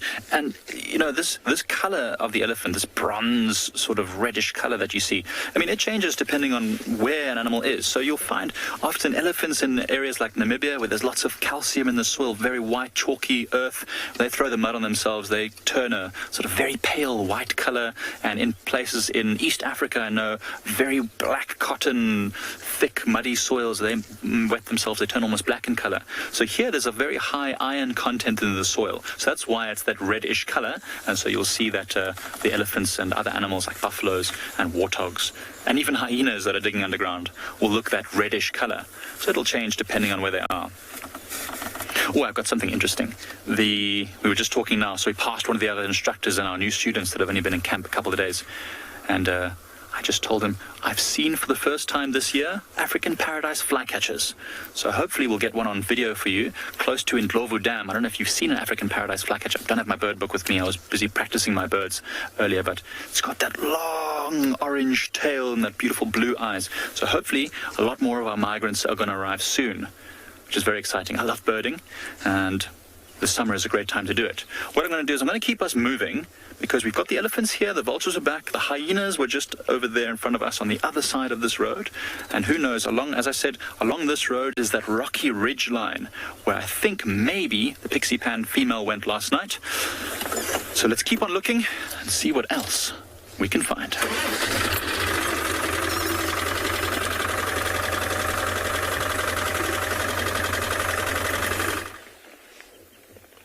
Alright, welcome back.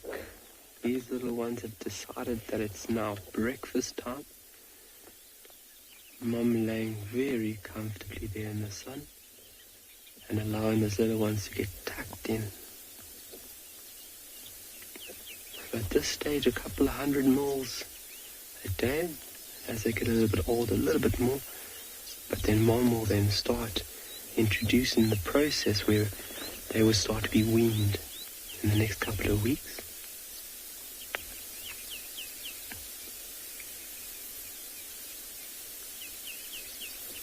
There's been a lot of activity from these little ones today.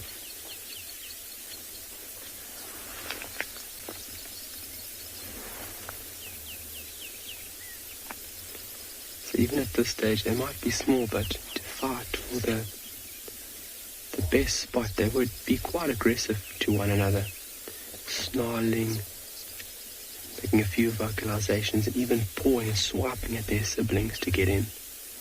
And that's the same process at which they need to go through at a carcass.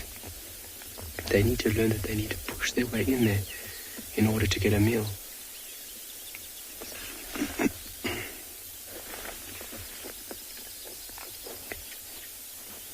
It's starting to warm up quite nicely now. That coolness about the morning is starting to dissipate, and the sun rays are really starting to warm up the landscape. As you can see, Mom is in the most relaxed position she could possibly be right now.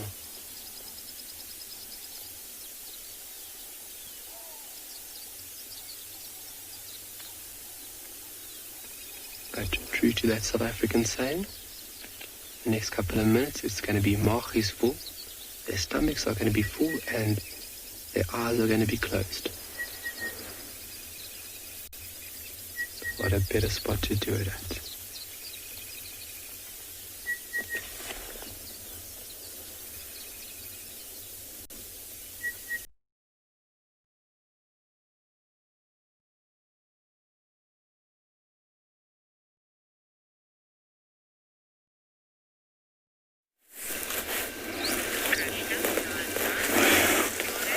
Well, look at this, guys.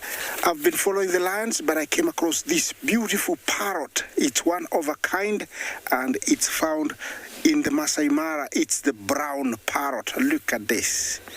I haven't seen one in quite a while, and it is very exciting.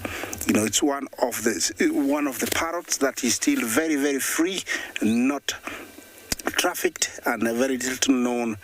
Yeah, it was a pair, but now you can only see one. You can tell, very much like a parrot. You look at the behavior, you know. The beak meant to crush seeds and nuts, yeah, and the seeds are in plenty. The tree is on right now. It's a Diospyros. Does produce some, fruits, but it's not fruiting at the moment. But the area I am in is full of trees with different kind of fruits. So it is really, really amazing and nice to see him over here. That one, it's very hard to tell if it's a male or female when it's at a distance like that. But It is an adult because it's got that, yellowish stripe across the forehead. You see that? It's an adult, that yellow stripe that goes from one eye to the other. You can tell the behavior, even how it lifts its feet. It's very much parroty. Yeah. Usually it's a medium size, mainly brown and green parrots. This is one of the families that it relies on. Usually found west of Kenya, west of Tanzania, most of Uganda, Rwanda, and Burundi. And it's it's a resident of mostly wooded savanna and places with plenty of baobabs. You will find them. You hear him calling? Quick!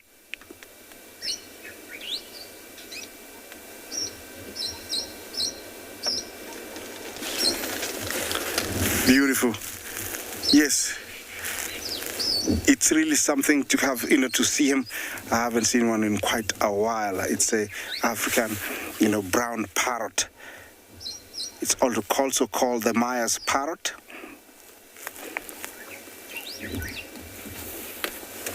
And there's a few in that bush there, but we cannot see them.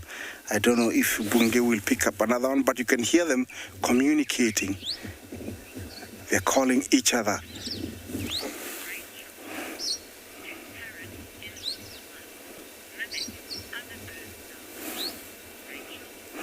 Rachel, Jumbo, do parrots in the wild still, mimic other wild birds? Yes, they do. They do. And if we were here longer, you would hear, especially when one is lost and he's all alone and you hear other birds, you can hear him mimicking. The call it makes this guy is screeches, and it's got a metallic kind of slurred chattering. That's what it's making right now. So they do mimic other birds. I've seen them mimic. Thank you for turning around. Looks like he's, displaying for us. He's performing for us. Did you see that? Very much. I'm sure most of you have seen parrots, and the way he turned, it's very much, parroty. And he's very, very happy in his own world there. I'm hoping that another one pops by so we can have two. But it is a very distinct bird. You cannot mistake it. It's got that, metallic greenish, breast, yellowish shoulders, and that yellow stripe that goes from one eye to the other. It's super. Yeah, it's a pity we cannot zoom in further. That is the closest, we can get to him, but it's really, cool. He's calling. He's calling. I wonder where his mate is. Could be somewhere. Okay, off he goes. I don't know if the other one will come. Okay, looks like he's gone. And what I'm gonna do is I'm gonna go back to my lion search. Looks like Maskio's sister was heading back towards where the others were, and that's what I'm gonna do right now. But as we do that, here comes a yellow beanstalk. I don't know if he's gonna land. He's flying there. He's just flown past. He's gone. Yeah, there he is, yellow beanstalk. He's on a mission to go somewhere. That's really, really nice. Okay, I'm gonna continue on and search for this lioness, but that was an amazing find for me. I hope you enjoy it. Yeah, Maya's parrot, or the brown parrot, one of those few parrots that are still free out here in the wild. Nice question asked by Henry then. At what age would these lions, or when would these lions be introduced to the pride? So they're concealed for anywhere between 4 to 6, maybe 8 weeks, and then thereafter 6 to maybe 9. This would vary depending where you are as well. This is when this female will introduce these cubs into the pride. She might also take a bit longer to do this introduction, especially if there are a little bit older cubs currently in the pride. So typically 6 to 8 weeks, but obviously that could vary slightly if there are other cubs within the pride. And then when she introduces them, the weaning process will be also put into play at that period. around about 10 weeks. So around about the same time when she introduces these ones to the prize, she'll slowly start weaning them off milk. Great question. Thank you very much, Henry. This lady is out for the count.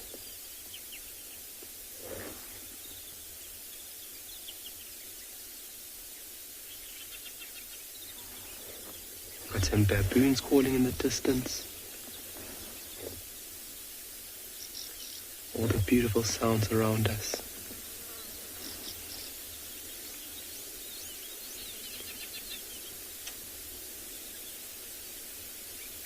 And what a morning it is.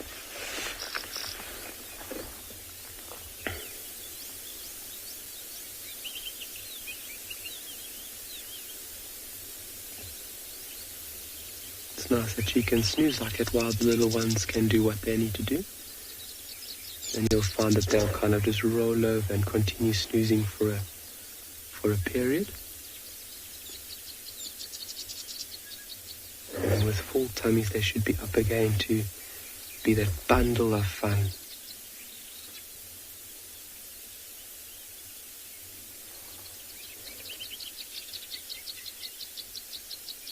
Good morning, everyone, and welcome to And Beyond Ngala. Again with me, Rowan, Odie behind the camera. We've had quite the interesting morning. Drove out of camp, turned left, and there was Makoti male, a young male leopard.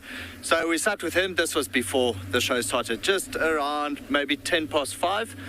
And then he ventured off-road. So, of course, because we had over 110 mils in the last week, we're not off-roading yet. At this moment, what we are doing is looking for the Birmingham Pride. So their tracks were behind us on the previous road, going up and down, north and south. So we are actually going to try approach from the southern side, see if we can find them in one of the big clearings here. I know Adam and Tom, two of the trackers, are on foot, so they are walking around seeing which way the tracks are actually going. And me and Odie will just drive around and see if we can find these lines. We had them last night, just south of the river. Sadly, no signal there, and they were quite far into the piece of land, into the block, as we say, or as we would call it. So I'm hoping that we could show them to you today. Hopefully if today stays sunny and it dries up quite a bit, we are possibly going to go off-road this afternoon. Fingers crossed for that.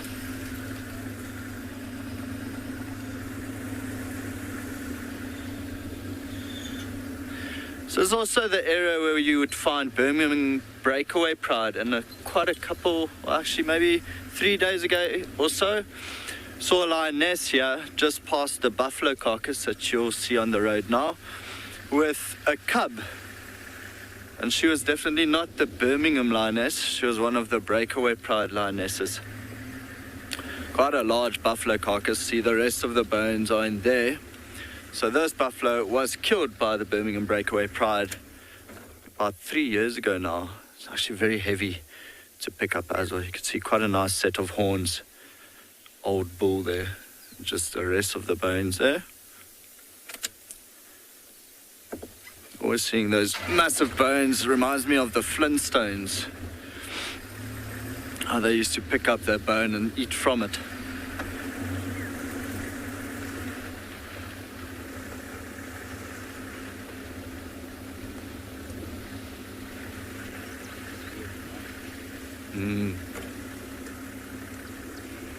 So quite a nice road to drive down because it dips down so far, and you have the beautiful Drakensberg Mountains in front of us, and then of course Mariepskop on the right there. The beautiful area this.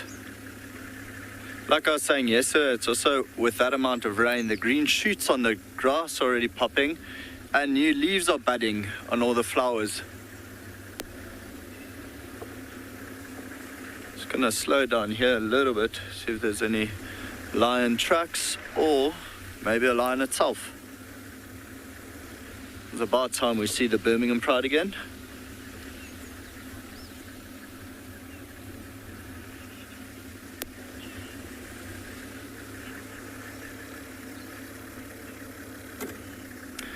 Jane asking if there has been any update on Tamboti Tom. Sorry, it might be James. James, not so far, no. It has been quite a long time since, well, of course, I've seen tracks. I haven't been here for a while now, but I've not seen any tracks of him for the past week. And I don't think they've seen him for about a month and a half, so not too sure what has happened. And it seems like, watching my court email this morning, he was scent marking, which for a young male leopard in his dad's territory is rather dangerous. But then again, it has been raining a lot, so it could be that we just missed the tracks. Being a territorial male leopard, the Tamboti Tom would walk very, very far and have a huge area to cover.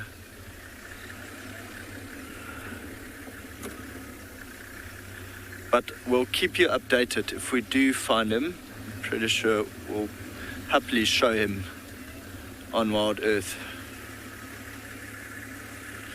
Okay, no sign of lions here. She's talking about territorial leopards. Where we are now would be the territory of Mandleve. So he's the father of the Tswalu male. Also got blue eyes and half an ear.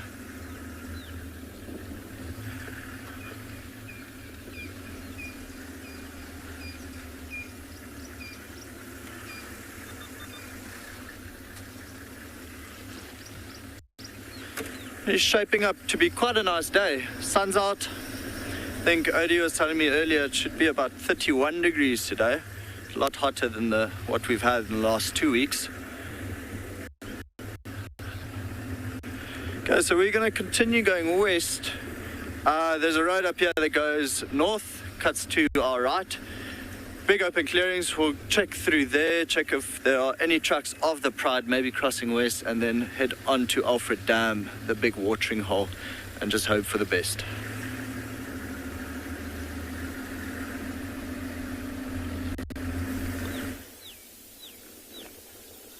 It seems like it's a catty morning then. This lady not doing much walking at all. The cubs, on the other hand, have decided to step out of their comfort zone, left mom to snooze. They are about 30-40 meters from the den site right now. Just with their curiosity now, they'll venture around this site while mom is here and become quite brave, taking a little walk about a few meters. Everything is grabbing these little ones' attention right now. So we're going to see what they do, but we also have something up our sleeves. We also have something up our sleeves for all our viewers. We are going to be going off shortly and going to go look for an ostrich nest. We've had a bit of information from one of the guards that there's an active ostrich nest not too far from our current position. So we'll do a little look-see and see what's going on there as well shortly. I've never had the luxury of having an ostrich nest to view, and hopefully we can capture something amazing. If you guys have any questions or comments, please don't hesitate. #WildEarth. I'll be sure to answer to the best of my ability.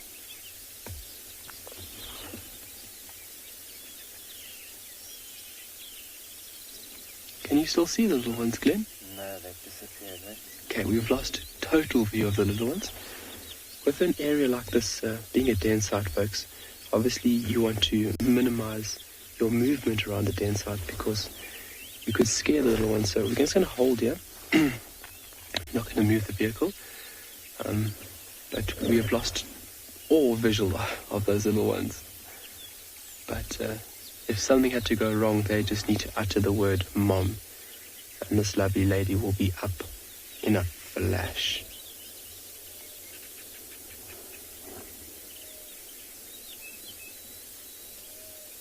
We're going to send you off to another amazing location. We'll see you now.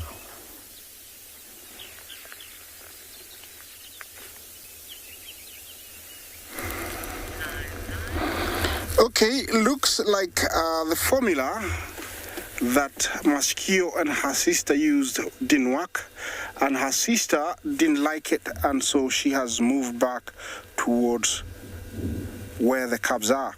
I think this is what the female we call half-tail. She lacks the tip of her tail, and she's headed straight towards where they, tucked the cubs. Yesterday we saw them go in there, all the three females, and that's where she's headed. I was hoping that she was going to call them from there, and so we could see them, come out into the open. Looks like she's going to continue on all the way through to where the cubbies are. I'm really looking forward to seeing them because we haven't seen them for quite a while. It would be nice to see them, but who am I to say anything? When we see them, we see them. This is nature, and we are at its best place where it can be. Yeah, this pride is called the River Pride, and they have some new ones, and we haven't seen them. Some of them, David saw them about 3 weeks ago, and I haven't seen them myself, so I'm really looking forward to seeing them. The grass she's walking in is elephant grass, a grass that I really respect because as a young boy we used to go collect it to sweep outside our homesteads, and you used to have almost a fresh broom every week because it is in plenty. Hence its name. It's mainly fed on by elephants. Buffaloes do try, and rhinos, but mostly it is elephants. Looks like she's gonna disappear on us quite soon, or maybe stay there and call the cubs. Remember to talk to us, #Wild Earth. Question and comments are very welcome. This is a live broadcast, and I'm in the Masai Mara, in the Mara Triangle, and I'm just looking at one of the river lionesses heading towards the bush. These girls, it's a proof lions work really hard to get their food. It's no joke being a lion or a lioness out here in the plains, because everybody is looking you as a threat, and they would wish that you'd starve to death, and so we have seen how hard they work. I'm sitting here, watch her disappear, and while I do that, let's join another live safari vehicle.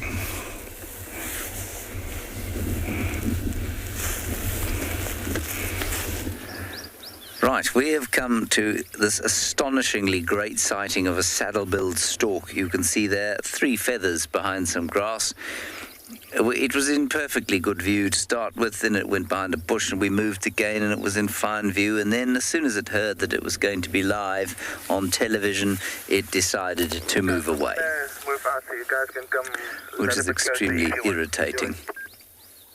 Anyway, the reason that we came to this, what can only be described as bog average sighting of a bog-dwelling saddle-billed stork, is that just over the hill here, where we are not allowed to go, there is a pack of wild dogs, literally probably 150 meters from where we are.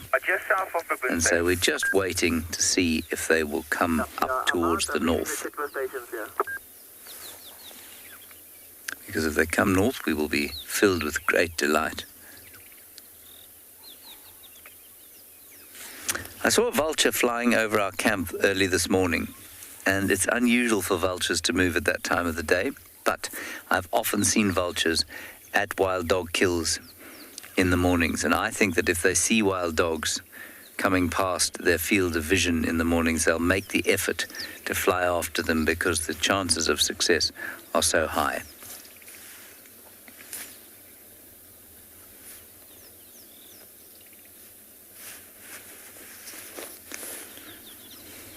May just catch a view of a Land Cruiser going past at the moment. That's Peter from Nkoro, who found the wild dogs. There he is. Hello, Peter. Anyway, there is our saddle-billed stork, looking for the new frogs of the season and hoping desperately that it'll catch perhaps a giant African bullfrog.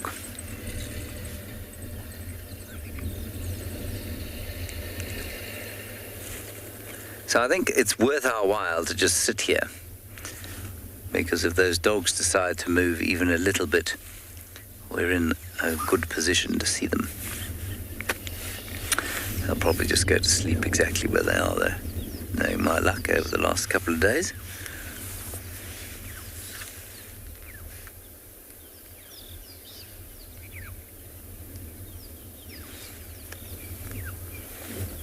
Strange cold wind continues to blow. Let's check what the weather's going to be doing.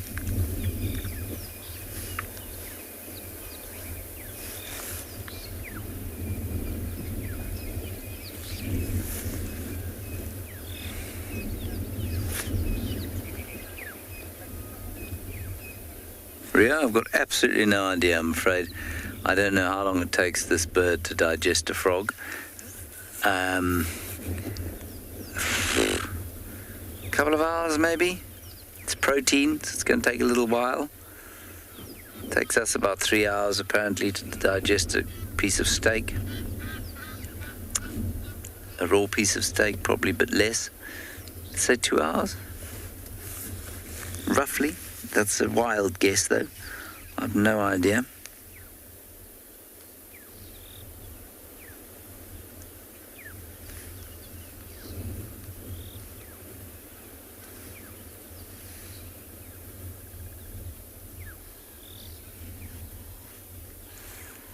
Now he's gone behind his bush, his favorite bush.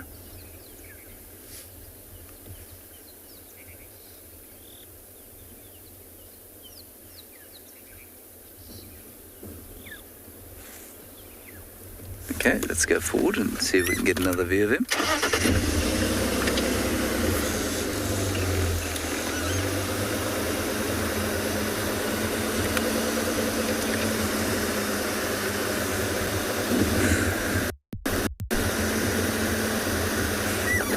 There we are.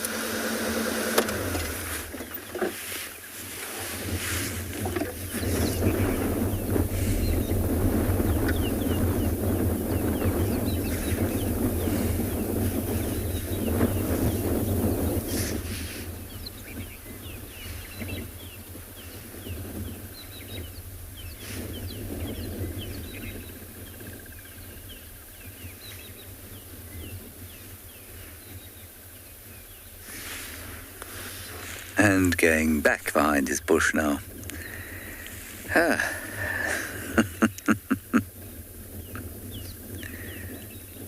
That is deeply irksome.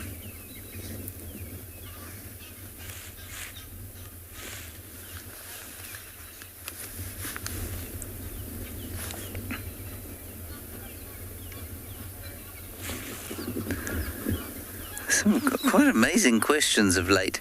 Is the stork a relative of the Australian jabiru?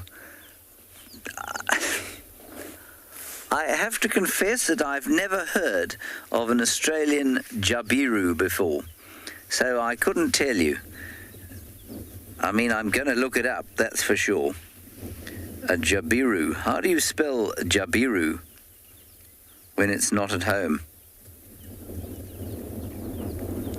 Oh, I see it. Right, okay, Australian, yes, it is a stork. It would appear to be a relative of the stork, yes. How amazing. It does look like it. It looks very similar, actually. It's also an airport manufacturer, which is making my search slightly more difficult. So yeah, it's probably the same family. Storks go all over the world, certainly all over most of the eastern hemisphere. I'm pretty sure they're found in the United States and South America as well. The jabiru is not, in fact, native to Australia. The jabiru is a large stork found in the Americas from Mexico to Argentina, except west of the Andes. It sometimes wanders into the United States, usually in Texas, but has been reported as far north as Mississippi. There we go. It's a least concerned bird, and it is a member of the stork family. The jabiru. We have now learned something new, Paul. The jabiru. Looks like an ibis crossed with one of these things. Yeah, I book I move and I'll just drive straight west.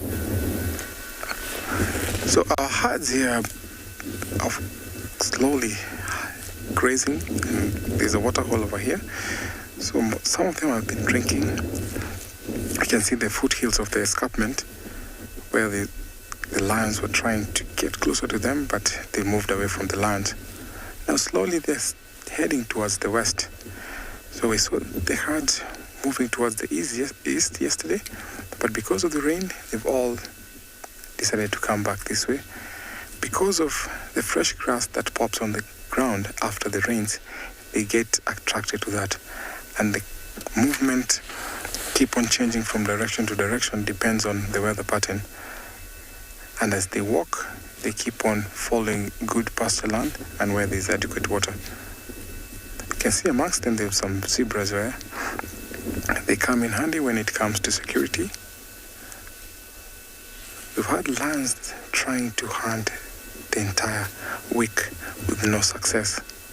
So yesterday there's a lion that was tracking, failed. This morning we have 3 lionesses that were tracking these wildebeest, but then failed again. Over in the distance I can see some zebras and wildebeest staring. Could be they might be predators. See how they're all concentrating and looking at one direction. I think there possibly might be a predator there. This is how sometimes we tell if there's a predator, because when they stare at one direction without moving, it simply says there is a predator. Look at the zebras up in the front row and the wildebeest, heads pointing forward. Yeah, the ones to the very front row.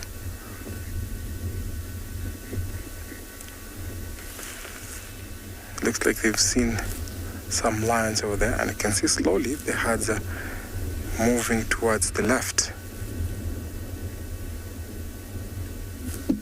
At these waterholes that are around East Savannah, these are prominent places where predators will like or prefer to come and hide, because they know this plains game will take an advantage of the water, and that's how they fall prey during the day.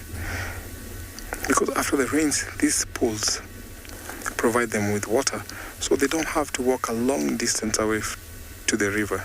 But if these ponds are dry, then they have to walk sometimes long distance, about 12 kilometers to the water or not. See how they are staring in that direction.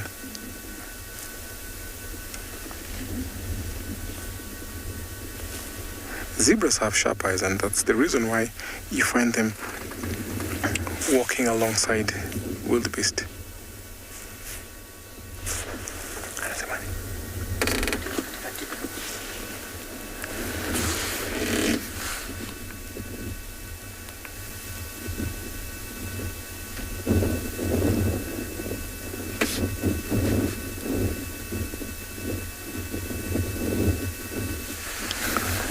Now they're slowly turning back because they've seen the predators.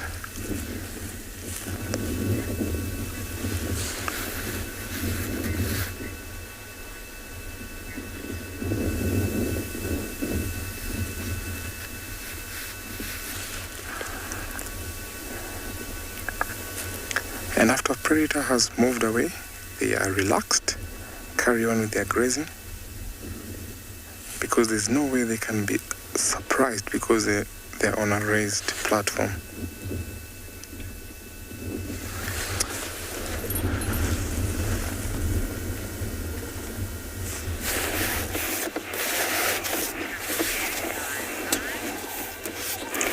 Well, we have left the lioness since because she disappeared on us, and she's got all the right to do what she wants, and we can continue with our daily lives. And we're still in the same area, not very far from where the lioness disappeared on us, and we came across this beautiful female giraffe that is relaxing and chewing her cud, accompanied by the yellow-billed oxpecker.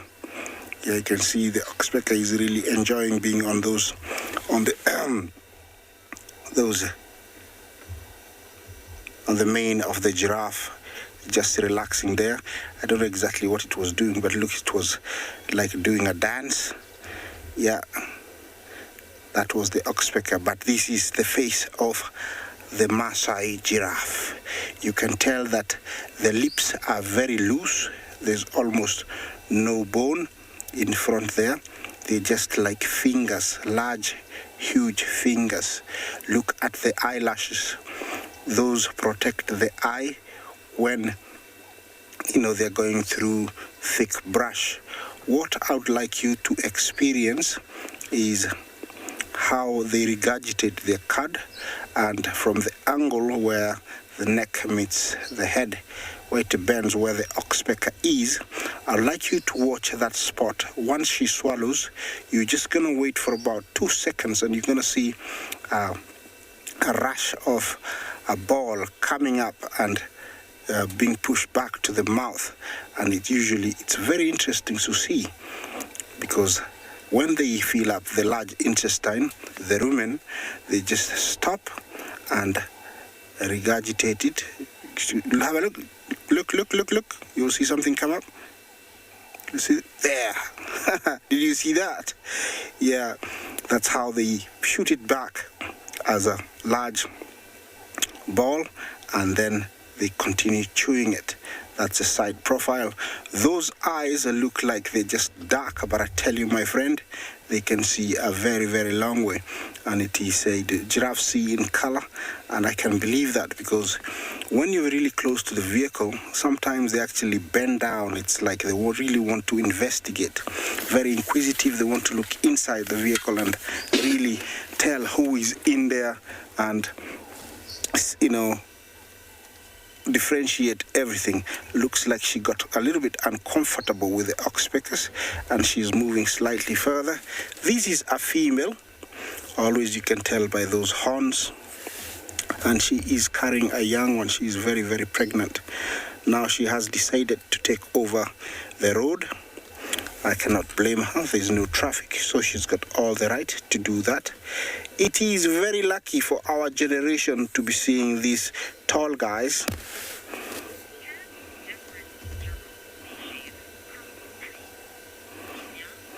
Sonia, can different giraffe species breed? Yes. If a male and female are kept in the same vicinity, they will breed. And already it is believed that in some parts of northern Kenya, the reticulated giraffe and the Maasai giraffe have bred, and we might have a new giraffe in the near future, proclaim that it exists. But yes, they can breed, and the reason is if you put them in a very confined area, when they meet each other, they will breed. But I don't know what comes out, how it will look. Might look very, very different. I'm also using this giraffe as a lookout point, because she's much taller than my Land Rover, and where I am, there is those lions, so I'm hoping she can actually direct me.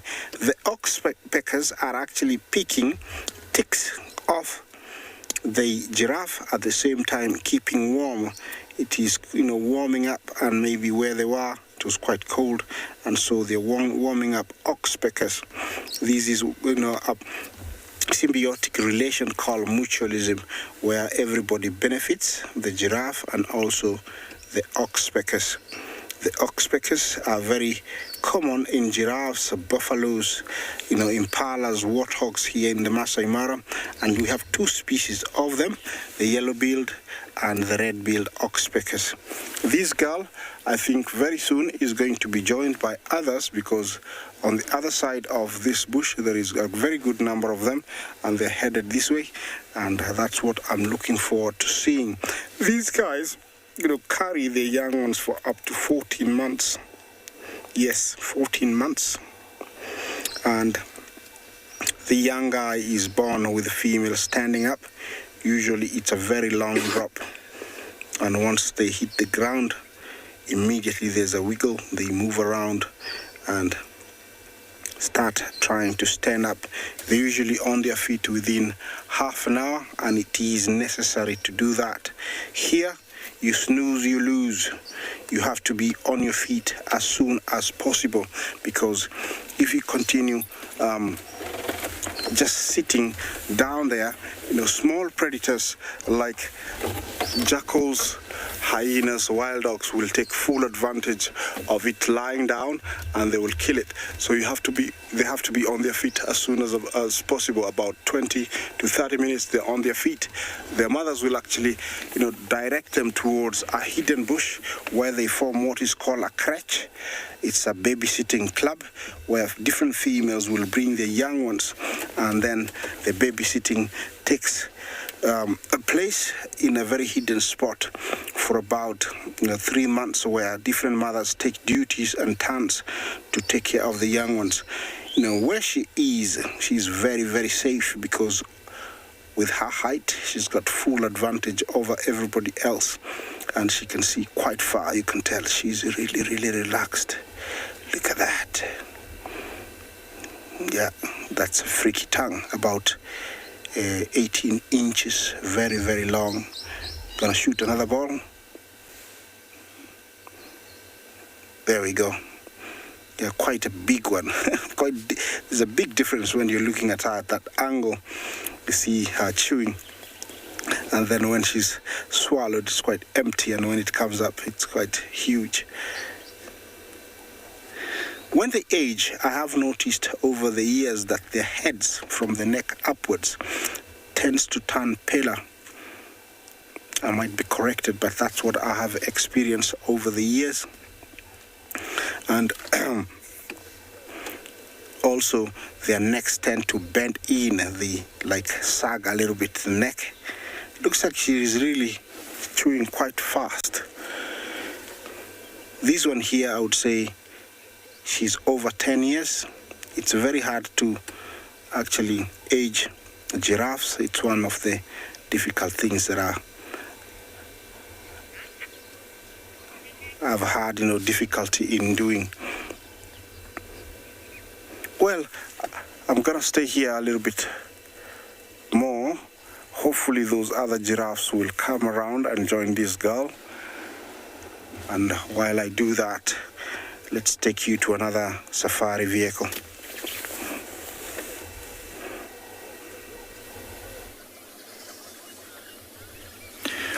So we've managed to get to Leopard Dam eventually, after a lot of back and forth, and we've got a new resident.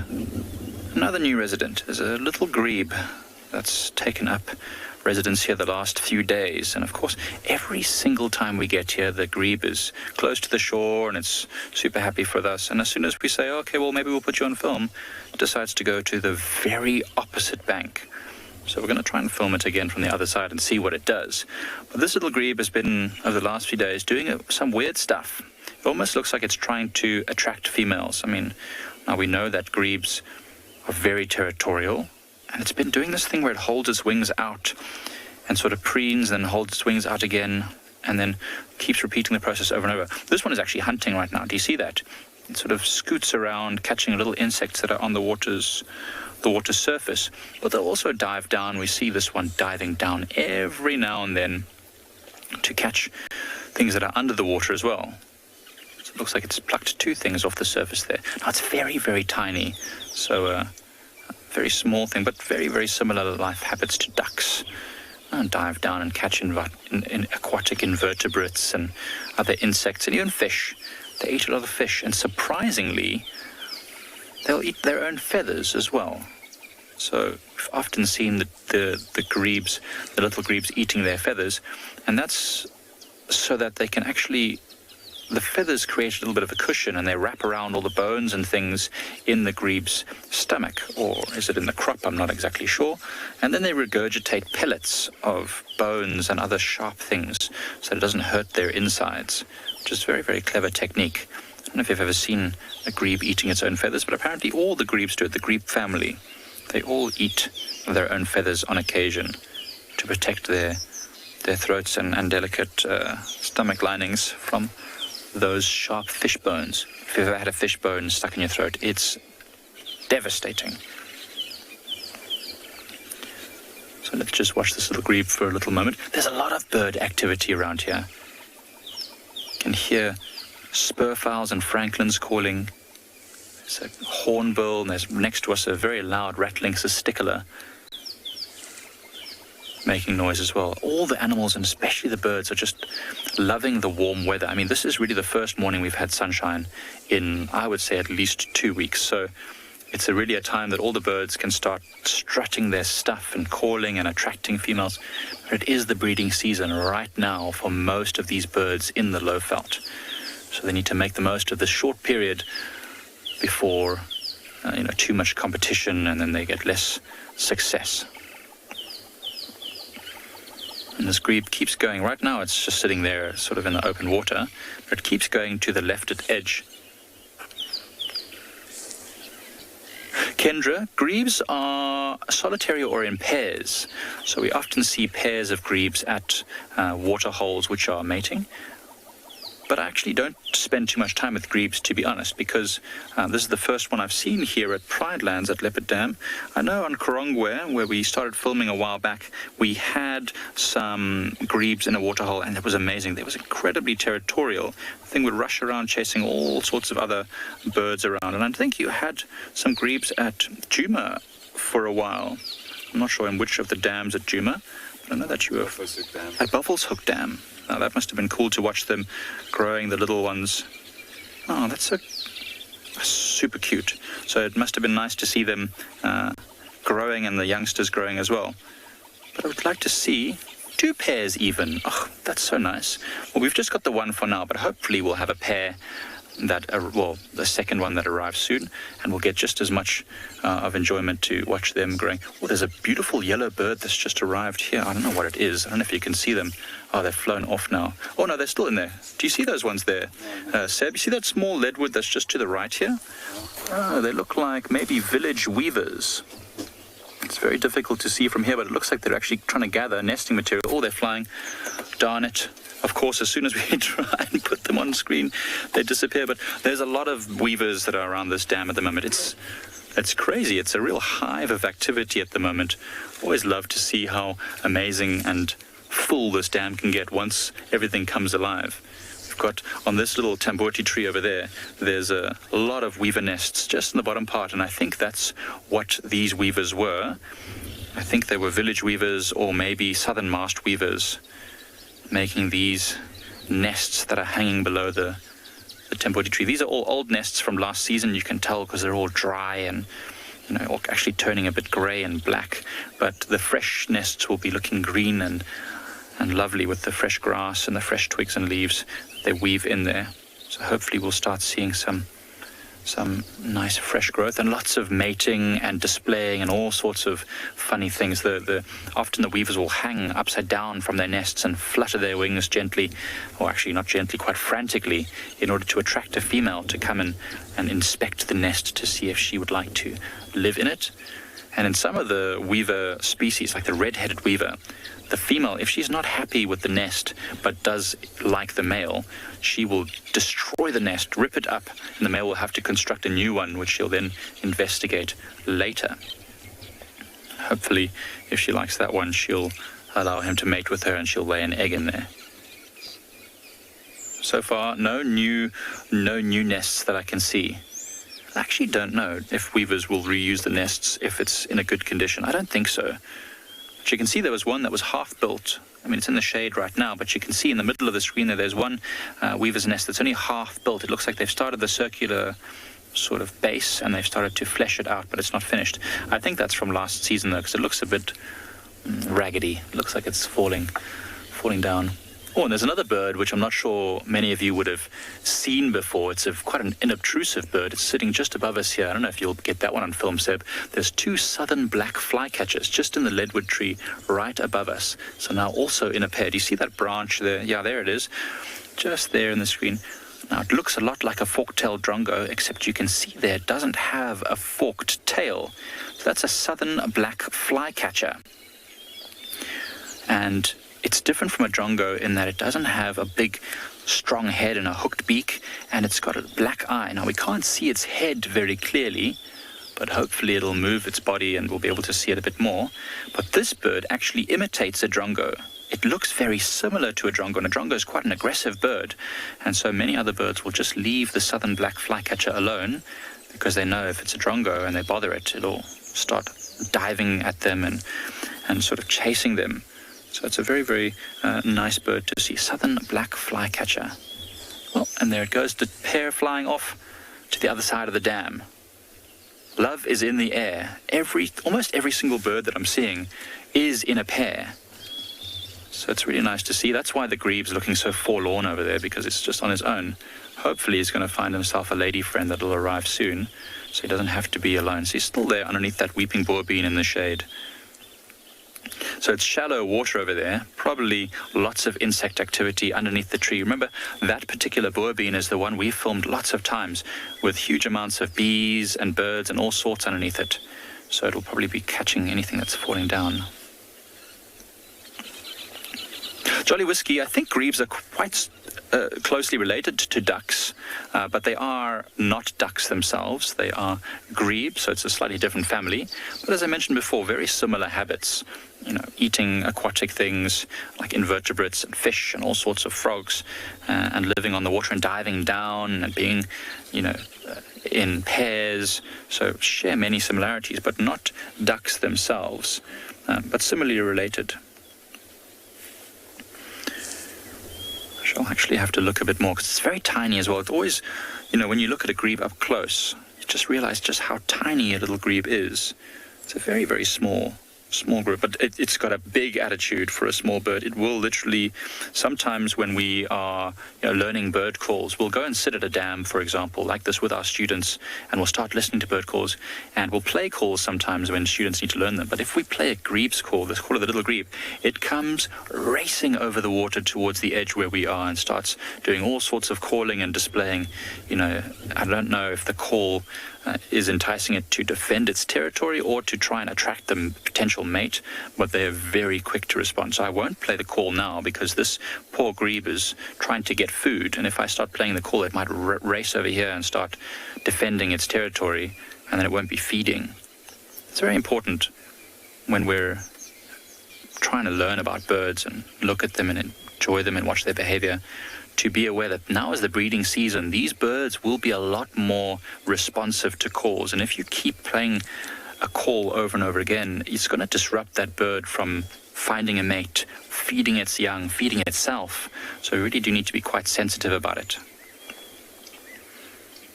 So never play the calls over and over again, because you don't want to disturb them. So nice around this dam.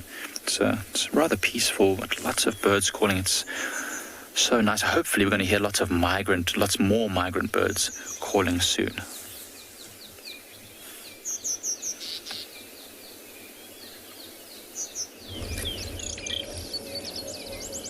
That sounds wonderful. It is a really nice, peaceful day.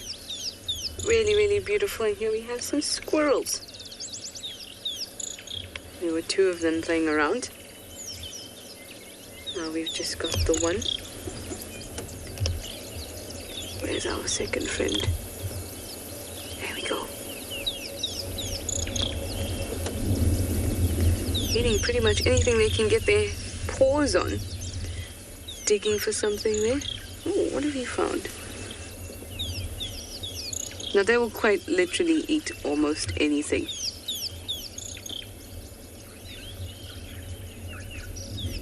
But primarily vegetarian, but they like some insects too, the arthropods.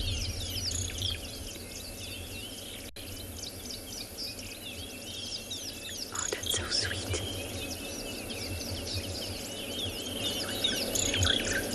Looking for little seeds.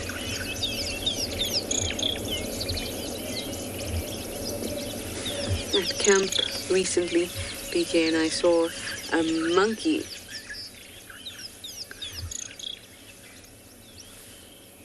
A vervet monkey grab a squirrel and disemboweled it.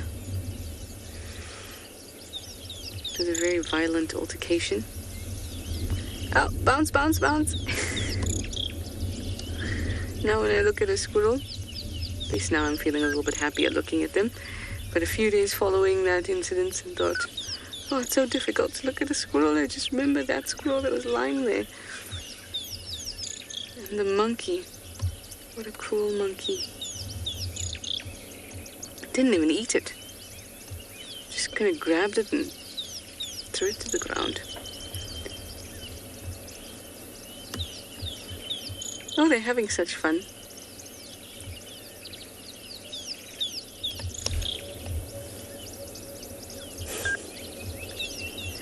Tails up and fluffy.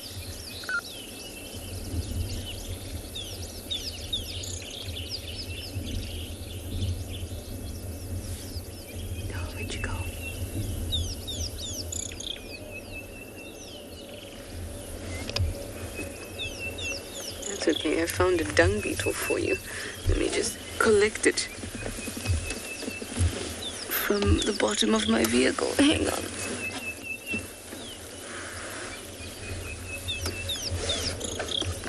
There you are. You win. Off you go. Off you go. Yep, there you go.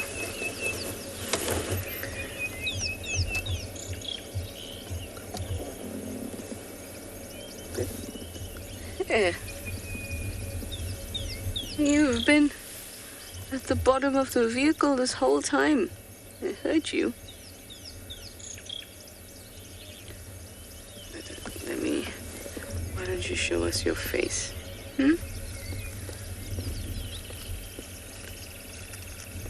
we go.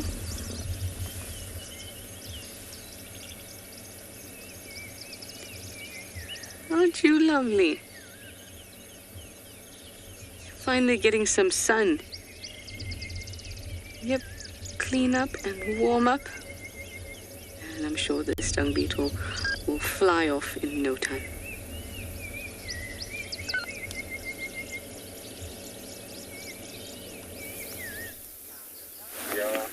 Here we have got an elephant. This should be clear to you. If you do not know this was an elephant, you're obviously a new viewer, and you're very welcome. But this is the African elephant, Loxodonta africana, the savanna elephant. And there is a largish herd of 8 or 9 walking around in the woodlands here.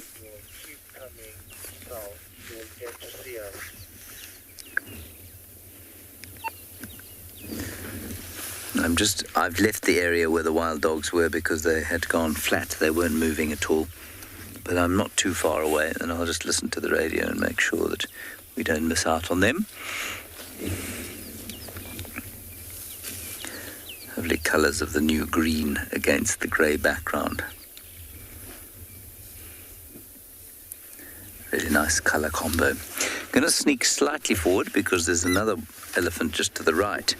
And in better light, I think. Don't you think, Mpo?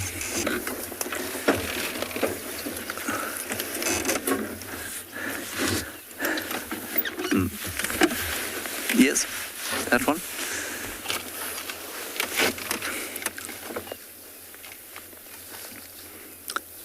And his friends are browsing off towards the west. There's a waterhole down there.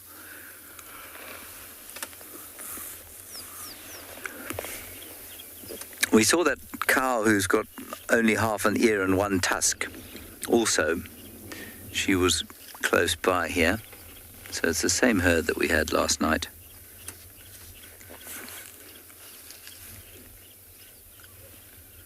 And it's now starting to warm up. The chills come off that wind. And I think we're in for quite a nice warm day. Apparently it is going to rain much of next week.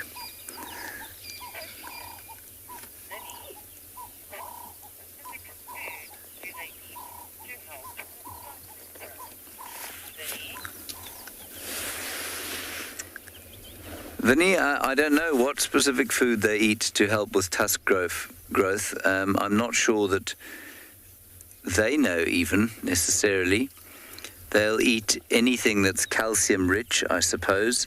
They don't do things like eat bones or suck on bones normally, like a lot of animals do to supplement calcium.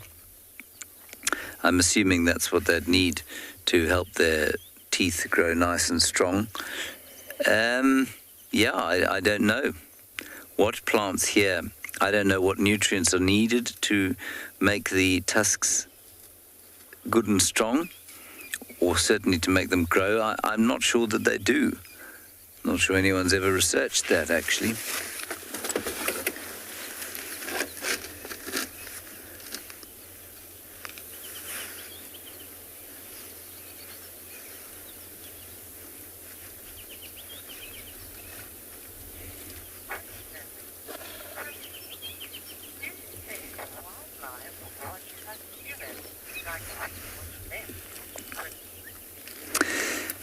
Chrissy, I do to some extent. That's a really quite interesting question. I think that the more intelligent the animals, the more interested they are in us and what we're doing. And that's especially the case if they're not particularly busy. And it's especially the case with young animals. So I think that young hyenas, young elephants, especially young elephant bulls, and young leopards, especially young male leopards, spend a lot of time interacting, looking, watching, and being amused by our presence. And by amused, I mean entertained. I don't necessarily mean they roll about the floor laughing. But I think for the vast majority of animals, we are a presence like other animals are a presence in their lives. And that's either a threat or not a threat, or something to eat. And so for a termite, when it sees a human being, its reaction is exactly the same as if it saw a hornbill or another kind of predator. It thinks that it's going to be eaten and it will run for cover. And so there's definitely no interest from it. An impala, similar thing. It reacts to us in much the same way as it would react to a predator that it thought was going to devour it. If you walk up to an impala on foot, it will run away from you. And I don't think it's vaguely interested in your behavior or curious about what your thoughts are and your emotions in relation to impala emotions and thoughts. It just wants to get away because it sees you as a threat, an immediate threat. So, this is amazing. Look at him using his tusks there to dig. So I think that you'll find that the more intelligent an animal is and the younger it is, the more it will be curious about us. They don't watch us, though, with this. I mean, many people watch wildlife for those reasons. They are curious and they're relatively interested, but they don't study animals. And none of the animals out here study our behavior, I don't think. It's a nice question.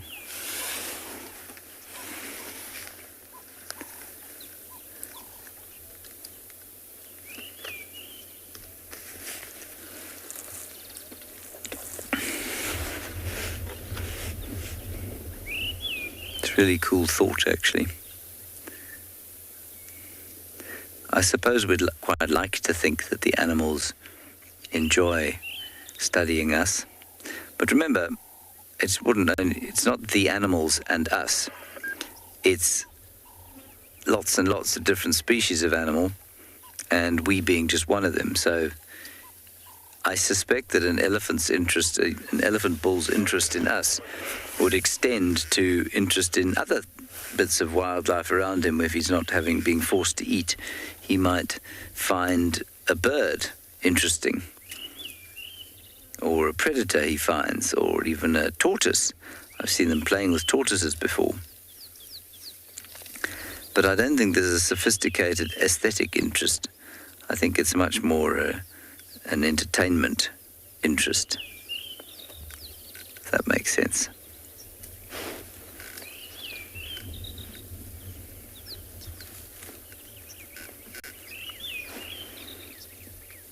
Lovely sounds of the birds. Sounds like a thrush calling. But I don't think it is. I think it's actually the white-browed scrub robin again. In fact, it's definitely a scrub robin.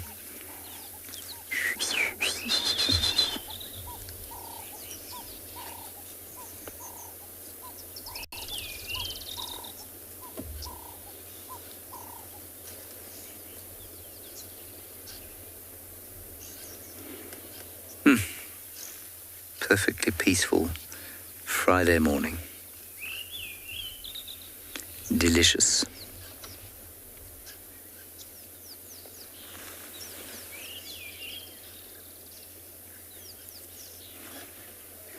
I think we'll probably go and see if we can check out one of the things we have looked at well, simply because I want to know.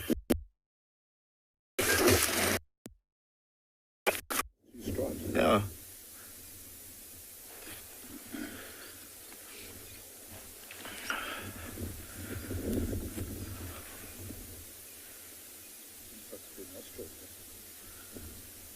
Must be.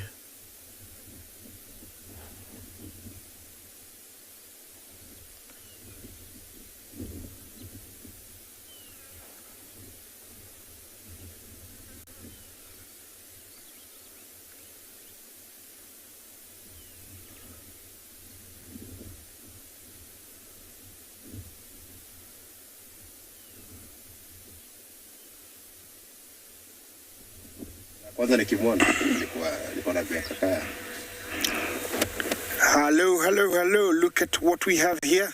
We have olive baboons, and this looks like a very, very big male. In baboons, there is no dominancy. All males protect all members of the troop. Look at those teeth.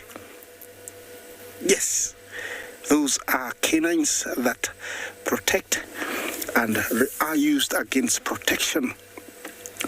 They're about 2 centimeters long as leopards, and they're very, very lethal. Remember, this is a primate, so it's very intelligent. When you see them together and on the ground, usually there's always a lookout. Looks like he's a old guy. Did you see him hold his beard? Although he doesn't have one.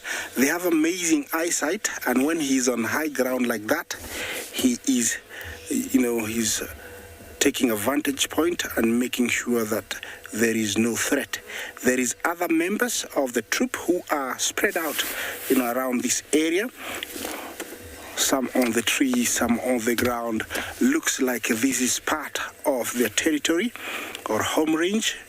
So to call it, usually a home range has plenty of water, trees that can produce berries and fruit, and also plenty of grass.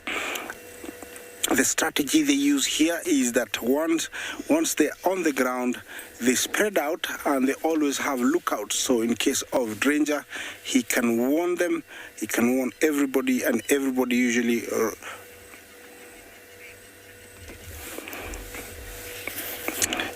thank you for appreciating the teeth and the size of that baboon. Yes, and usually if there is a threat, one would bark a call that sounds like "Doho! Doho!"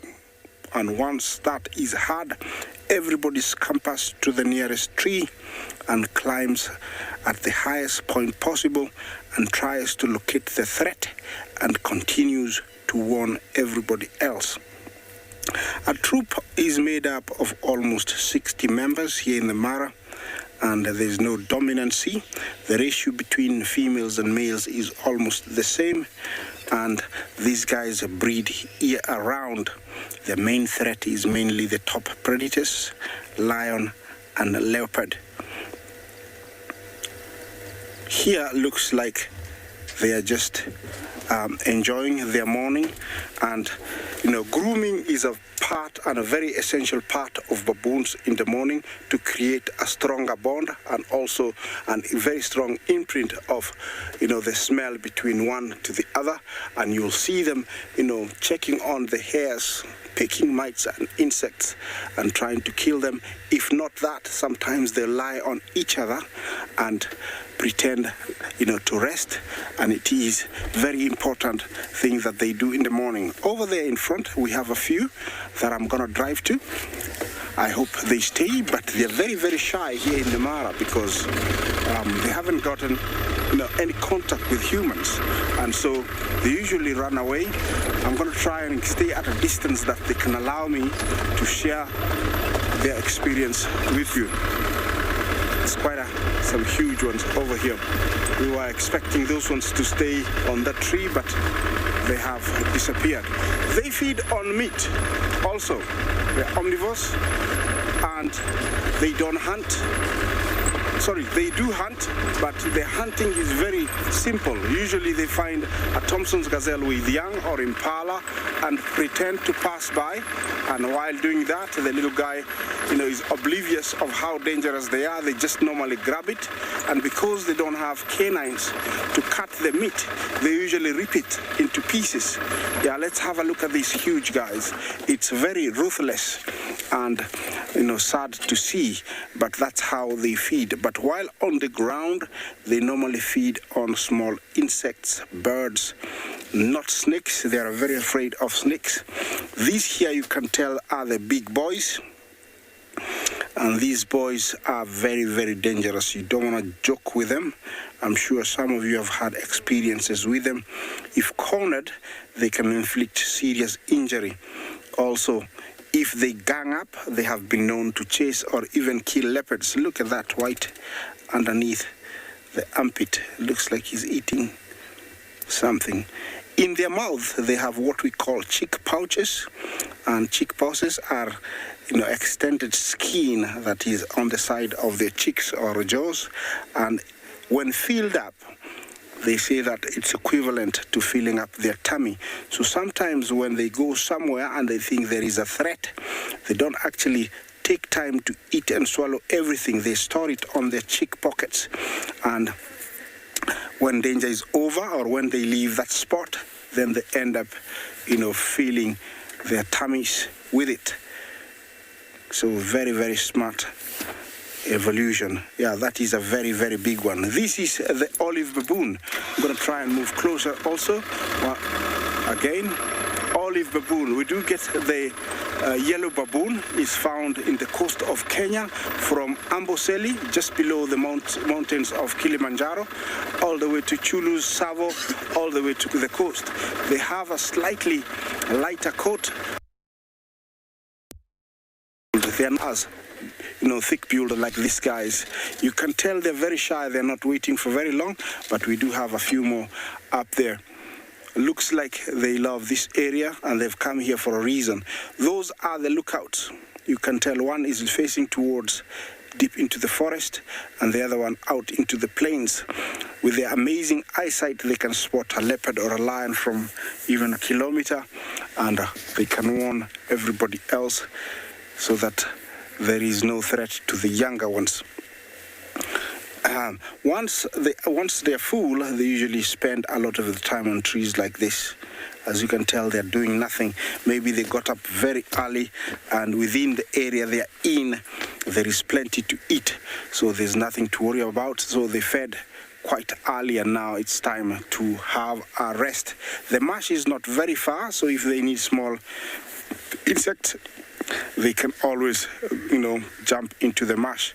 The marsh is off to the right, and Bungay will be sharing the marsh with you. Those, there are a few more baboons, and then this is the marsh, one of the best spots to be in when you're here in the Mara Triangle. Those are buffaloes, you can see, and that is the marsh. It looks very green. That greeny section, you don't want to be there. It's very soggy. You cannot even drive there. Yeah, back to our baboons who are somewhere here. and they are disappearing off into the bushes. Apart from baboons,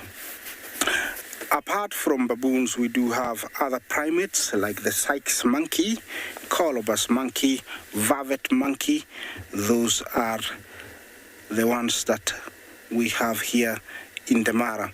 Looks like another sentry baboon has joined in to take duty as a sentry, and they're all facing upwards that direction. I don't know what they see. Looks like one is stepping further up to take a better look. Yeah, I'm gonna move on, and while I do that, let's take you somewhere else.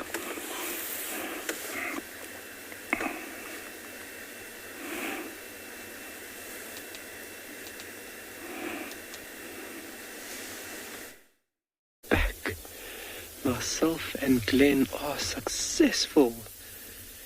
It's hiding, so who can tell us what is that animal tucked up in amongst the tangled vegetation right now? We're just talking very softly, making very slow movements. We don't want to frighten this animal, and where it's sitting, look how well camouflaged this animal is. My word.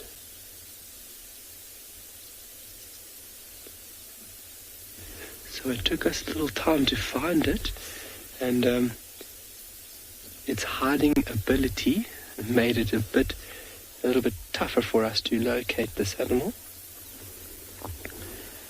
But the animal's sitting down under cover for a very important reason. Looking at the color that you're seeing in the picture there, this is a male. I haven't said what animal yet. And the male is busy doing a very important, or playing out a very important role right now.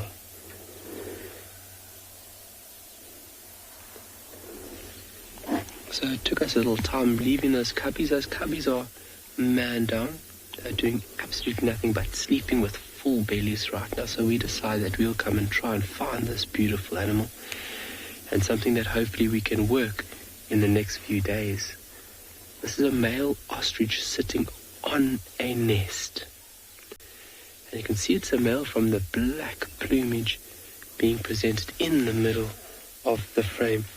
And what you can see is its very large eye just off the central part of the frame, and then its nice pinkish beak just in amongst all that vegetation.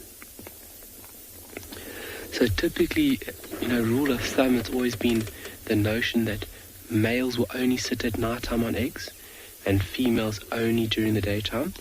Yeah, their plumage color does allow them to remain concealed through different parts of the day and night. So generally, males tend to sit on the nest at night, where their dark plumage will allow them to blend in with this dark landscape under the cover of darkness. And then the female, with her nice light brown plumage, will then be perfectly suited to blend into this environment during the daylight hours. So she might just be off feeding at the moment, and he's just taken over the role of sitting and incubating those eggs. It's also very important that the temperature is regulated correctly. By sitting on, obviously that's the form in which the incubation process will continue.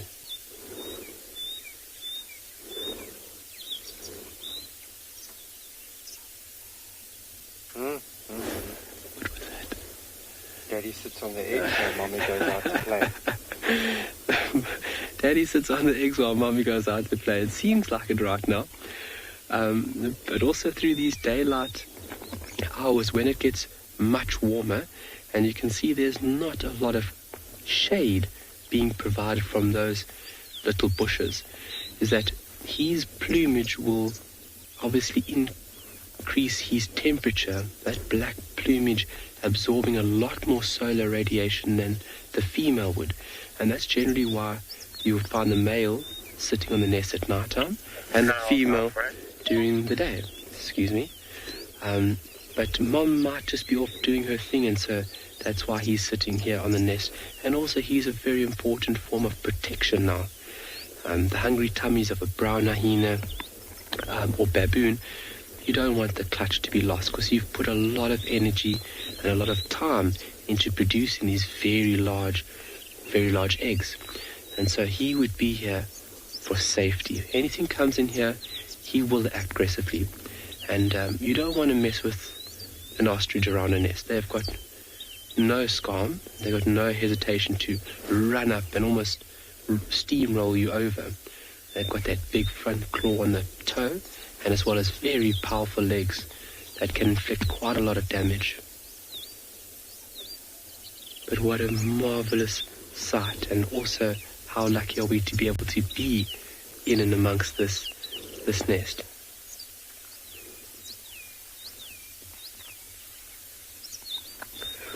Ooh, Riley, how big is the ostrich population on Tswalu? Riley, we don't have a specific number for you. They are perfectly suited to the Kalahari system and into drier and western regions of South Africa. They do well in the Karoo, so it's partly going down to the southern part of South Africa, and they do fairly well going a bit further east. But they are perfectly suited for this environment. The population of ostrich on Tswalu is fairly good. It's just that they have so many predators. So when these little ones hatch, they really do have a rocky road ahead of them in order to reach maturity and hopefully one day become a parent themselves. So I don't have an exact number for you in terms of a figure, but I would say it's fairly healthy. Cheetah predate on ostrich, so that controls their numbers. You'll find spotted hyena would go after ostrich, lions, and then when these little ones hatch, anything from jackal, mongoose even, when they're very small, and they're fairly well equipped, but they definitely do have a lot of predators that predate on them, and then allowing that number to be in the lower parts. It's sad that here on Tswalu.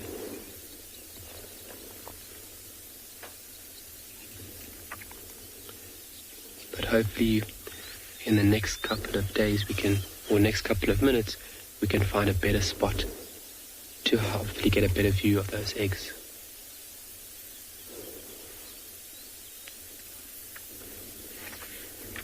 Safari lover, do ostrich lay eggs through a certain period? They are all year breeders. They can lay eggs any time of the year. Some places you will have more of a seasonal breeding habit, depending on rainfall, depending on climate. There's various factors, but they're generally seen as all year breeders. And some places it is June to January, so when that favorable period is upon them, so the end of the winter going into spring and then summer, when there is a high load of food for these little ones to feed. So in this area, by my knowledge, it's somewhere between June and January. So we're in the perfect period for these animals to be breeding right now. But then, like I said, can then also occur throughout the year, depending on the environment.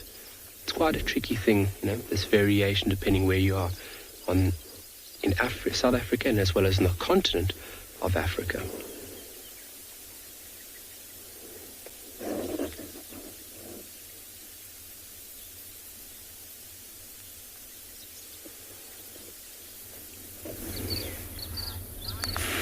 Now we have got a very innocuous herd of impala. They were right in front of us, but again have moved off now into the woodlands. And this is what they do. It's a typical behavior, and it's one that you don't notice unless you observe them for a long time, because you can get up quite close to them. We were about 20 or 30 meters from them. And slowly what they do is they just increase that distance until they're a good 50 or 60 meters away, and then they'll settle. And even at that distance, they'll probably, if you hang around for long enough, they'll just slowly keep moving away. They may move back eventually, but their overwhelming desire is to just put distance between you and them. or their overwhelming drive. I'm not sure it's a desire, it's a drive. And they've just started moving off. And they'll do this wherever you are. Very seldom will a herd come closer to you. It's not the same with Nyala and bushbuck. Similar for kudu. But I find most of the wildebeest, impala, zebra, same kind of thing. So there was no alarm registered when we pulled up here. They just kind of looked. A couple of them were lying down. They just carried on lying down, and then slowly one or two moved, and then the rest moved, and they all just kind of moved away.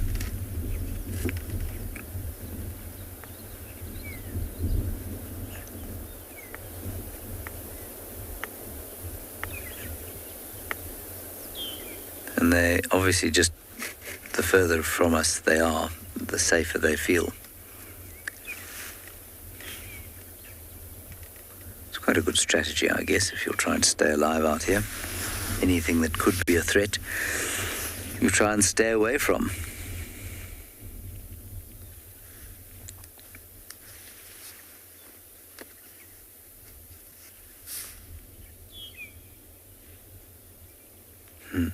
They're not too far from the wild dogs, but I did find somebody who'd been with the wild dogs, and he said they are so fast asleep they're not going anywhere.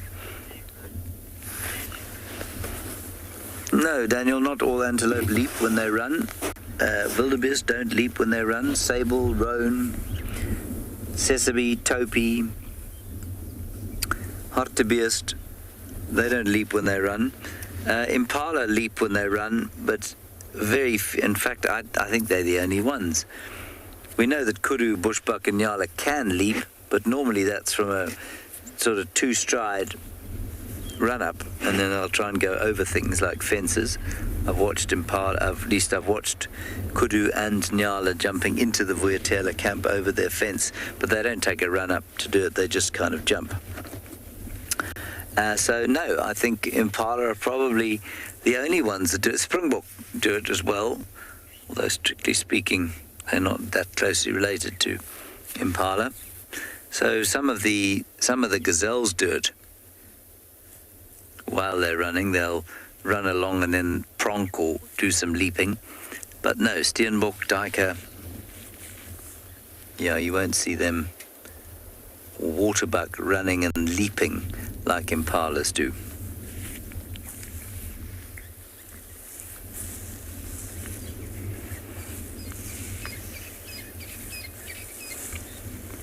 The morning taking on that sort of soporific atmosphere where the birds have stopped calling too much. There's just a few starlings squawking away. Breeze is up, heat is building, and animals, for the most part, are heading for the shade to re-chew their breakfasts if they've had a whole lot of grass or tree leaves. Or in the case of the wild dogs, just probably ate an impala, and they'll just digest that quietly in the shade for the next 6 hours or so.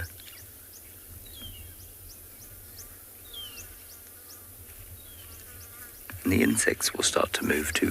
Lots of flies, mosquitoes, beastly mosquitoes, bees.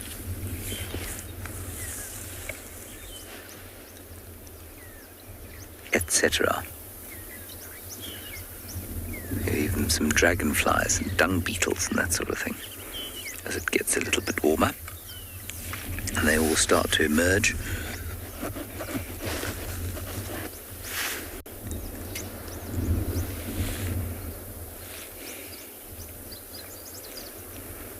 Good, well, we'll pop down to the Chitwa Dam quickly, and then we'll head back up, I think, towards Juma. See what else is going on there.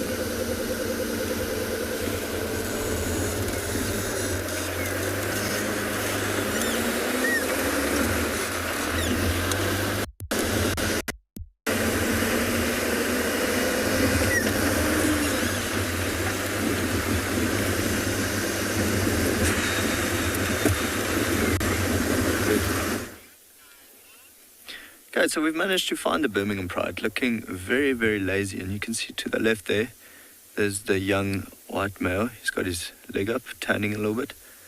And then another cub just to his right. So it's a bit difficult to count, especially from here. There's quite a few quarries in the way to see who's all here. I haven't spotted the Birmingham young male just yet.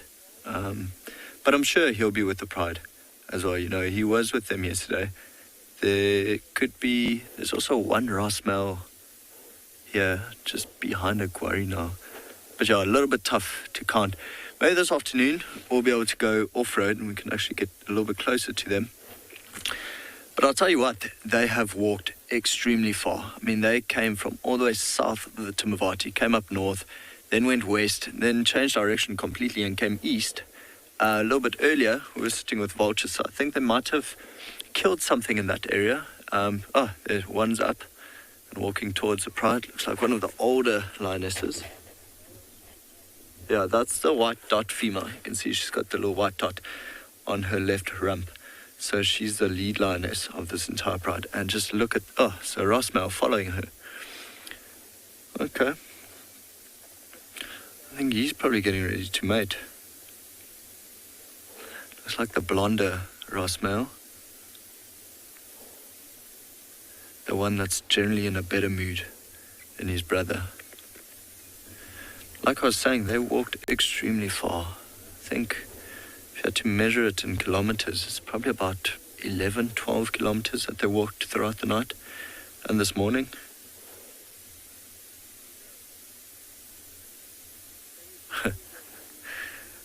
I think he's a little bit scared of that lioness. She's huge, which is quite nice. I think with her genes passing through into the cubs, you can already see it on the white male lion on his face, how big their head is. See, one of the cubs just lifted its head as well. You can see the mane popping out there already, and they are, just over 2 years old now? Quite nice to see them grow up to large males.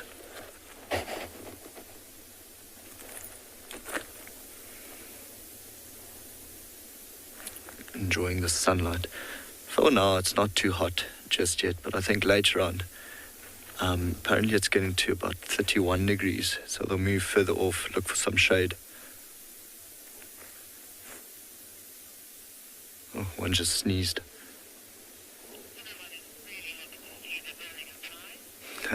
Sounds like everyone is super happy to see the Birmingham Pride finally, and so am I.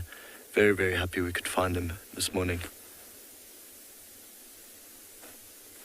I do hope we get to see the young male as well. Especially, I want to see him walking. Look how his limp is doing. The other day we were with him and we saw him stand up and walk towards us, and it didn't look like he was limping at all. It'll be interesting to see this afternoon. I'll be spending some time with him. Usually get more active as it gets cooler. Now, it's getting dark about 5:45. Cools down quite quickly, which is nice, so I'm pretty sure we'll get to see them walking. Brian, come in.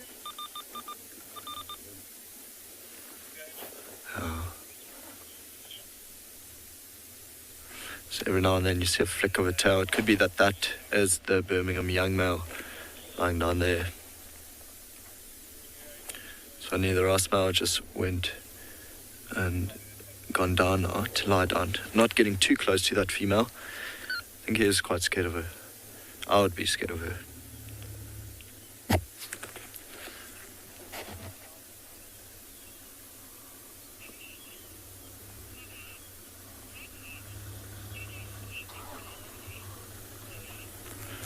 Connor, I think, is asking how long do lions sleep per day.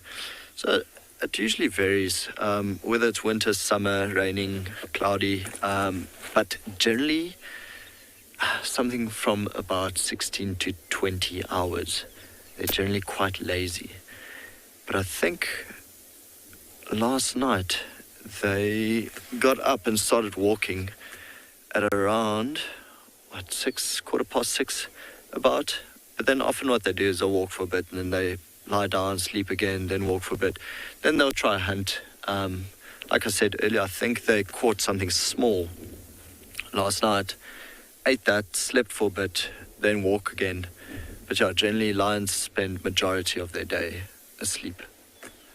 So, which is good. If you find them this time of the morning, you can almost bet money on it that they will be here in the afternoon. Unless if it was very, very rainy or very cloudy, then they could still be moving and hunting. But for now, I think they found their spot. Quite a good spot as well. There's a bit of water right behind them, a small pan system. So, you know, if there are any wildebeest, zebra, buffalo even in the area, they would try come here for water. A clever spot to lie down. I see that one's just passed out completely. Belly up, feet up in the air.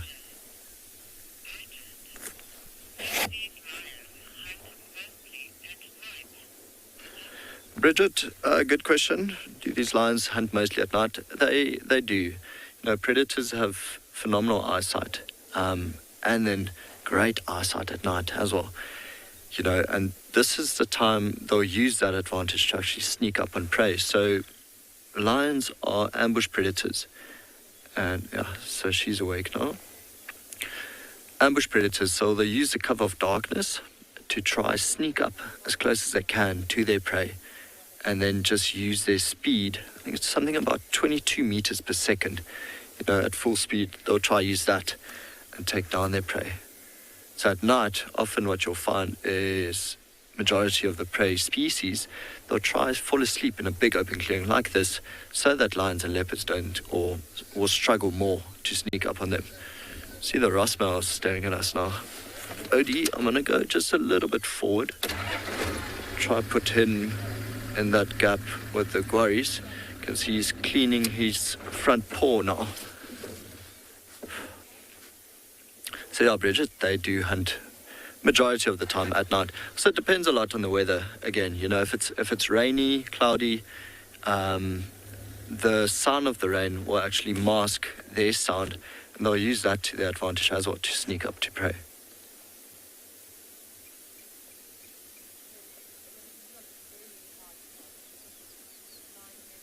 Oh, big yawn. I think he's only got one tooth left. One canine left on his top jaw.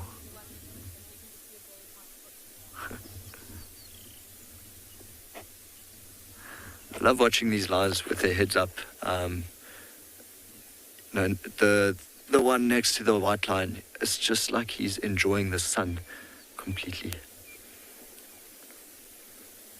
He looks so content. Yeah, that one. Big yawn. His teeth are looking great. But now the question is he going to get up and move? Or is he just going to roll over and sleep some more? Looks like some of them might actually get up and move to shade now.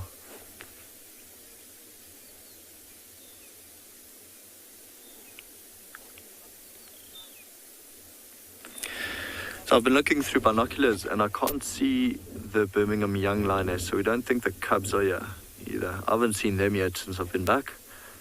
It'd be quite nice to catch up with those.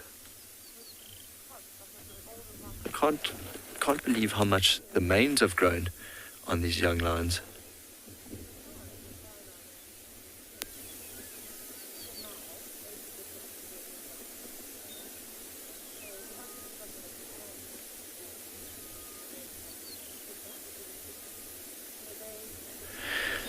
So we definitely would have heard one of these Rossmouse calling this morning. It was the one calling more from the northern side, and I think the other Rossmouse was still south of the river. So last time we heard him calling, he might join up with them tonight. Maybe the pride roars this afternoon, just to say this is where we are. Especially between the brothers, they'll communicate with each other. And of course, if the entire pride roars, it is scarier for other lions in the vicinity, because it just sounds like more of them, so they wouldn't want to come into this territory. Even these cubs are roaring now. So we're going to just stay here for a little while. Oh, one of the lionesses just got up now. I think let's see where she settles down. She might also just move past the Rasmel into the shade there. Or not. Too tired to walk any further. I've had that feeling before. There we go. Maybe just softer grass. So we're going to stay here for a while. Just see what they do, if anything changes. Don't think we'll be moving for quite some time.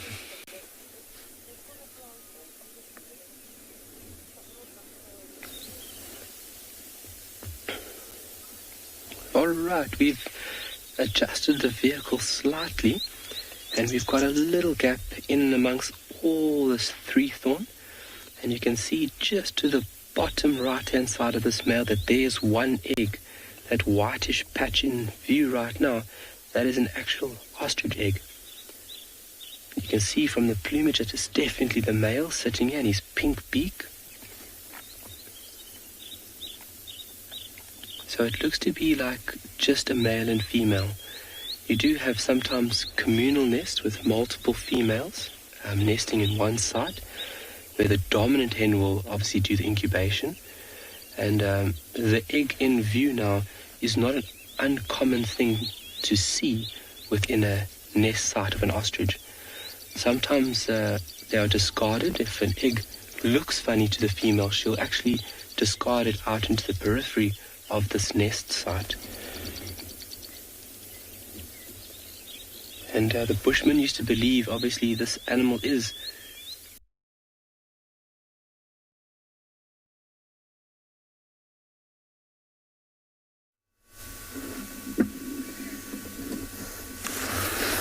From the ostrich now to our zebras that are walking on the road.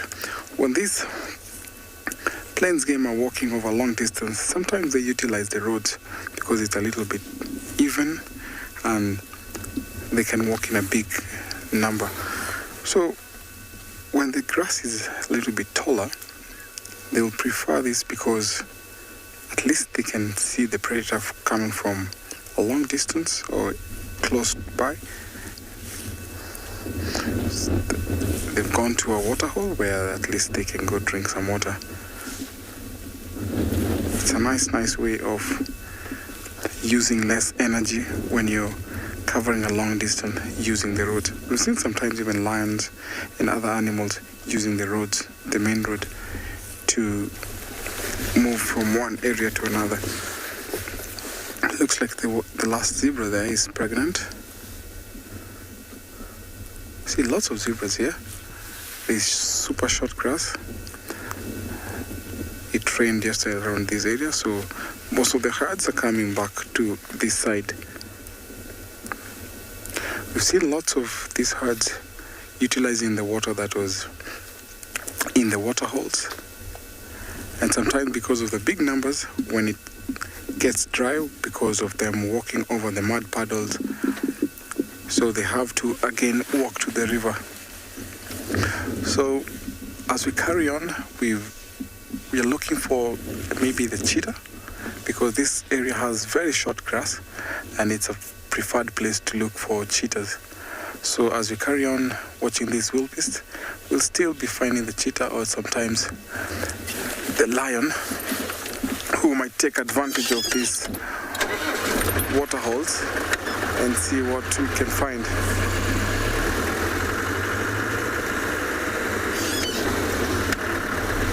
As we move on to find more game, let's take you over to another safari vehicle.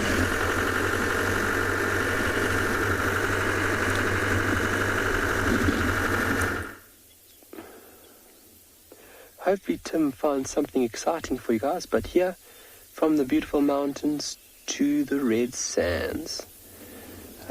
We had a little bit of break in feed there, but amazingly how one can see the ostrich egg in view that would be coming up now. So that egg is laying just in front of that male. And out of an intelligence level, ostrich aren't the most... Well, they're not the highest ranking when it comes to intelligence. They've got a fairly small brain. and the San people. Sorry, I made a bit of a mistake earlier on that terminology. That terminology isn't used anymore. It is a bit of a derogative term.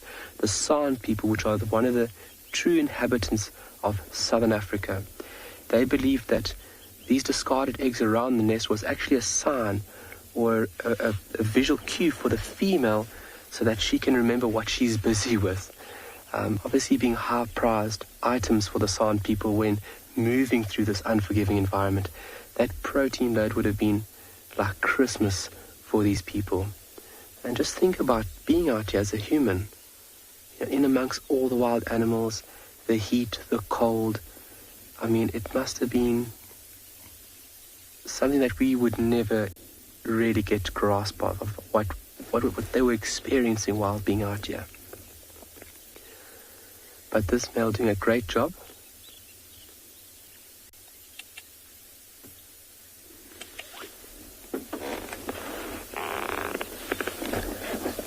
Barbara, great question. Why do they have to sit on the eggs if the climate is hot? Well, we're starting to come into summer now, and eggs need to be incubated at a constant or maintained at a constant temperature. We're experiencing now maybe 25, 28 degrees Celsius. The ground or surface temperature can be another 5 to 7, and in summer 10 degrees even more hotter. So the male is ensuring that the eggs are covered and that you don't have a spike or an increase within this incubation period. So he's doing a very important job by covering them and ensuring that they are just nice and toasty, not getting too hot, not getting too cold, just maintaining a nice even ebb for those little ones to incubate. Incubation period between 40 and 42 days. And amazingly is that when a female is starting to lay these eggs within this nest site, that it would take her 48 hours to produce one egg. And consequently, she will lay an egg every 2 days. And one female can lay up between 12 and 14 eggs. It's remarkable. We had a question earlier about the survival rate. So out of that 12 to 14 eggs, maybe only 1 or 3 will survive or reach a maturity stage, which is a very, very low number, or survival rate, let's say at that. So that's why they produce a few eggs to ensure that 1 or 2 will survive.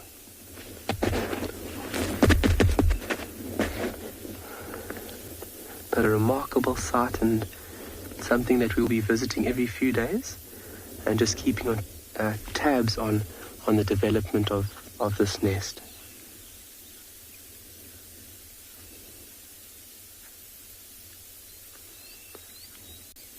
Matiela, what animals predate on ostrich eggs? Hyena.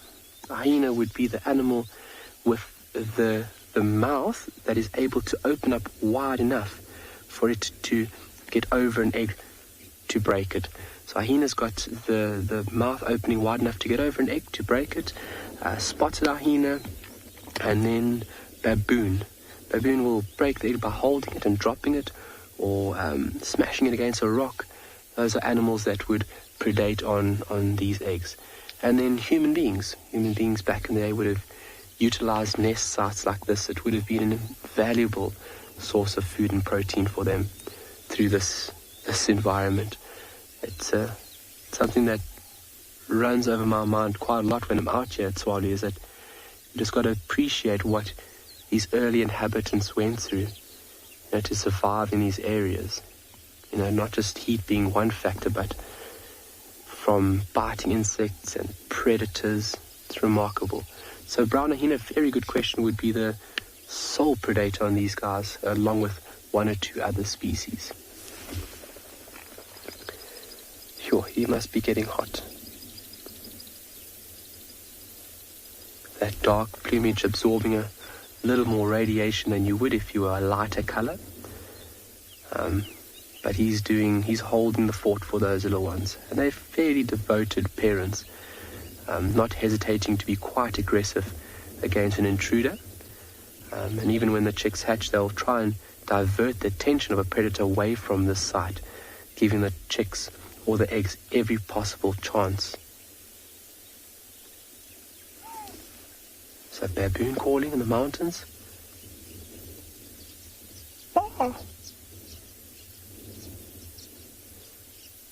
So they reside in the mountains here at Tswalu, and there's a mountain, we just came off the mountain that Glenn showed you, and that's where they would be residing, and now they're starting to move down the mountain into the flats for the day's activities. And it's a species called the chakma baboons that we have here in Tswalu, the largest primate that we have in South Africa.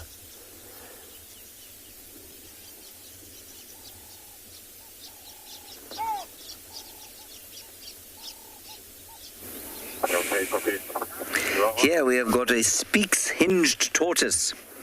The first Speaks hinged tortoise of the season for me. And it is distinct from the leopard tortoise, which many of you will know. He looks a little bit squashed.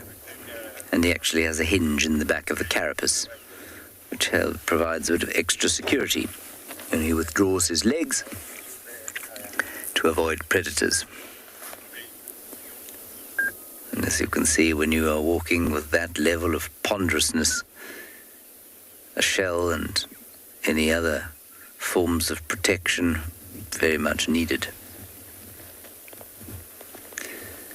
In case you're wondering, Speak was a naturalist.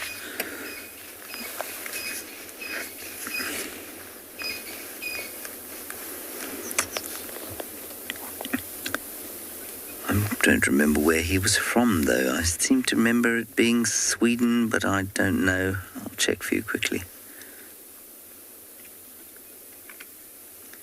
English explorer, officer in the British Indian Army who made 3 exploratory expeditions to Africa.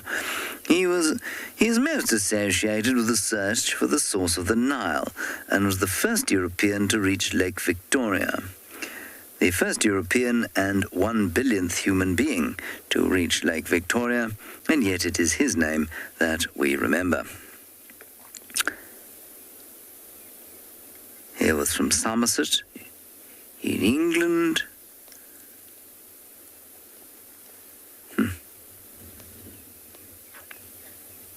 He's also got a sand lizard named after him.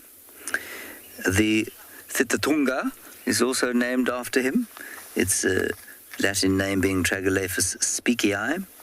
The Speaks pectinator is also named after him. I have absolutely no idea what a pectinator is.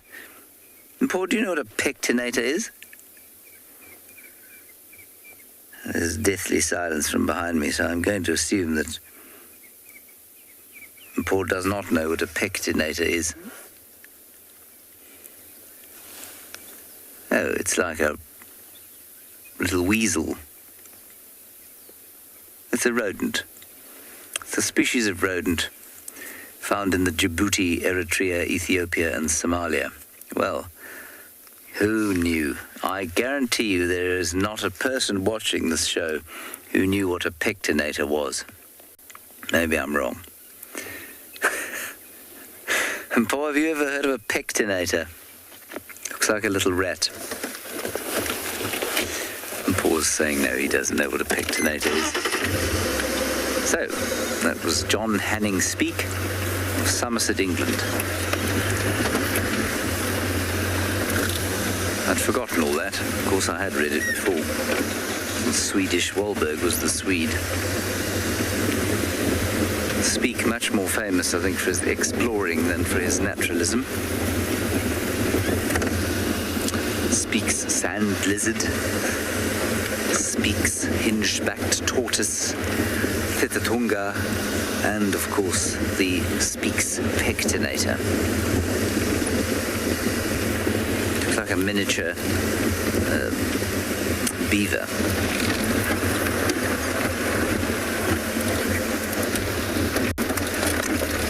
Would anybody like to admit to knowing what a pectinator was? I'd be fascinated. Somebody could tell me if they knew what a pectinator was.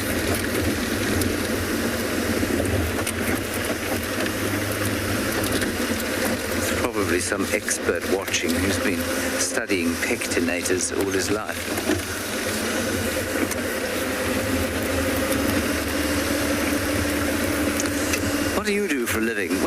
I'm the world's premier pectinator expert. Are you? A pectinator expert? What on earth is a pectinator? You don't know what a pectinator is? No, I've got no idea.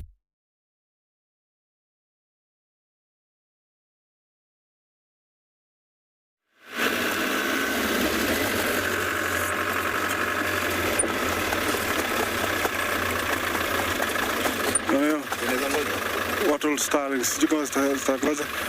Utaziona? Ama angle ni mbaya. Can I go backwards? Yeah. Oh, they're gone. Sorry. Well, we're here at the marsh. We have left the area where we're trying to locate all those lions. It's been nice, with the baboons. And now I'm back to the Risha area. And here we have hundreds and thousands of wattle starlings. These are birds that actually follow the migration, from the Serengeti to the Mara. Over here on the ground, we'll be sharing them with you. There are hundreds of them. Wattled starlings. They have these long wattles when breeding, and those are usually males that grow that plumage to excite the females. They usually feed on insects, but every now and then you'll find them taking a ride on the wildebeest and zebra that are migrating. Can you hear the noises they make?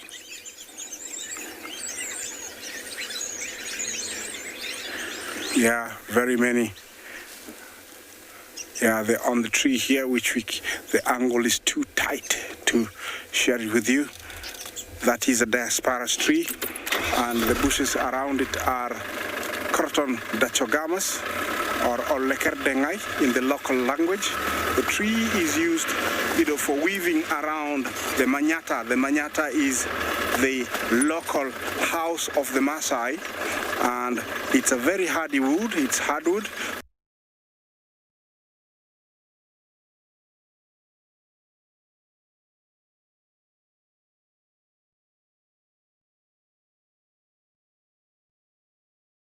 Learners is really nice stuff for people to understand simply, That's why if you're ever interested, Glenn, about the natural world, and you don't want to do your guiding qualification or just interested in the stuff, it's a book called Pathfinder. Hands down best. Well, sorry about that. We've got this male ostrich still sitting here in the baking sun. He has not budged one bit. And we're waiting for Mom to come along. We also, myself and Glenn, were just busy discussing. It'd be nice when we can introduce Mom and when we can see her. But a nice toasty day. It's starting to warm up now. And where his shade that he's providing is just priceless for those little eggs. Well, not little eggs, but the eggs.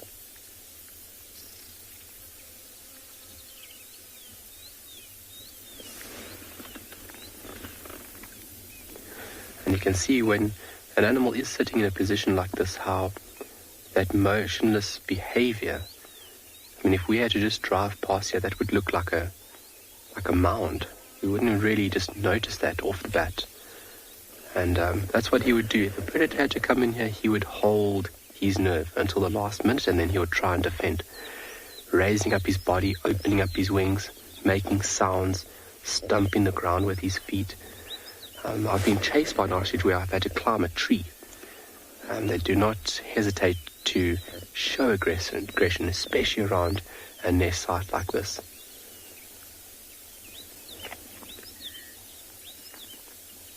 I hope you guys have been having a fantastic morning with us. Just for now, we're going to send you off to another amazing location on this continent.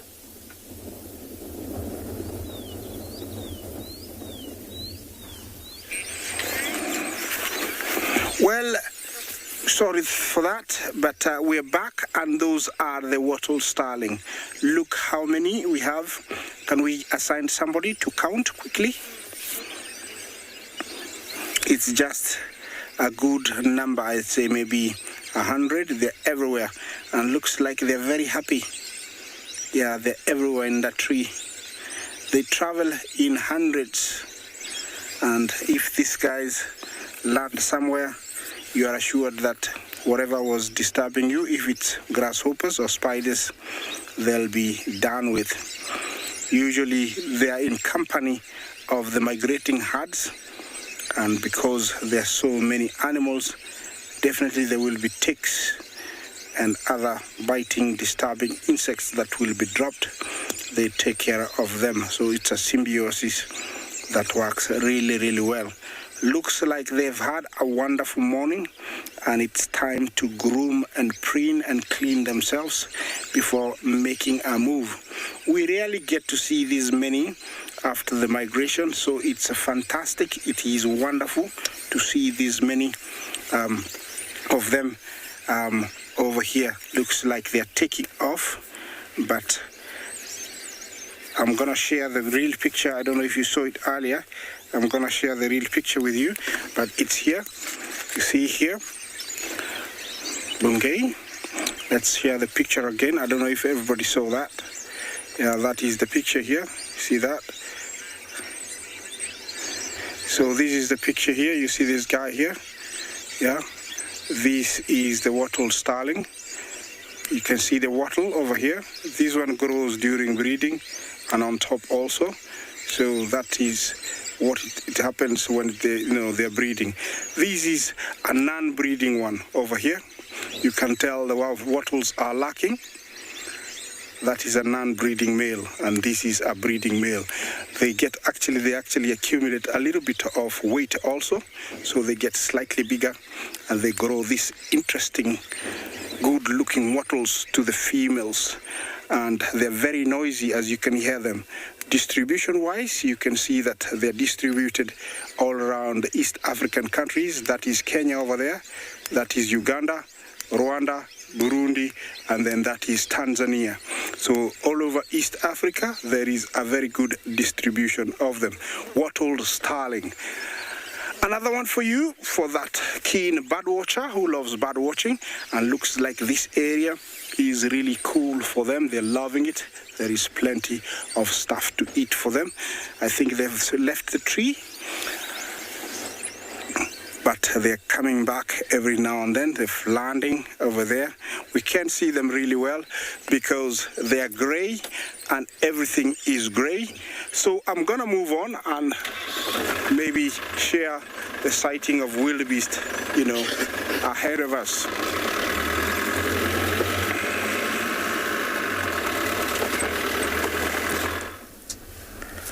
On the other side of the Mara, we have two old buffalo bulls.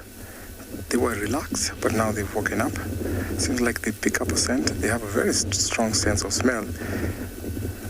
Look at the wind is blowing just towards their direction, and I'm sure maybe they might have smelled maybe lions or maybe another predator from a long distance away. Look at how big his horns are, the one to the left. Super, super big. And if you look at his back, his lost fur, it tells you that that's an old bull. The Mara River is not far from here, so at least they make a short distance to go and drink and then come back where they'll graze around here.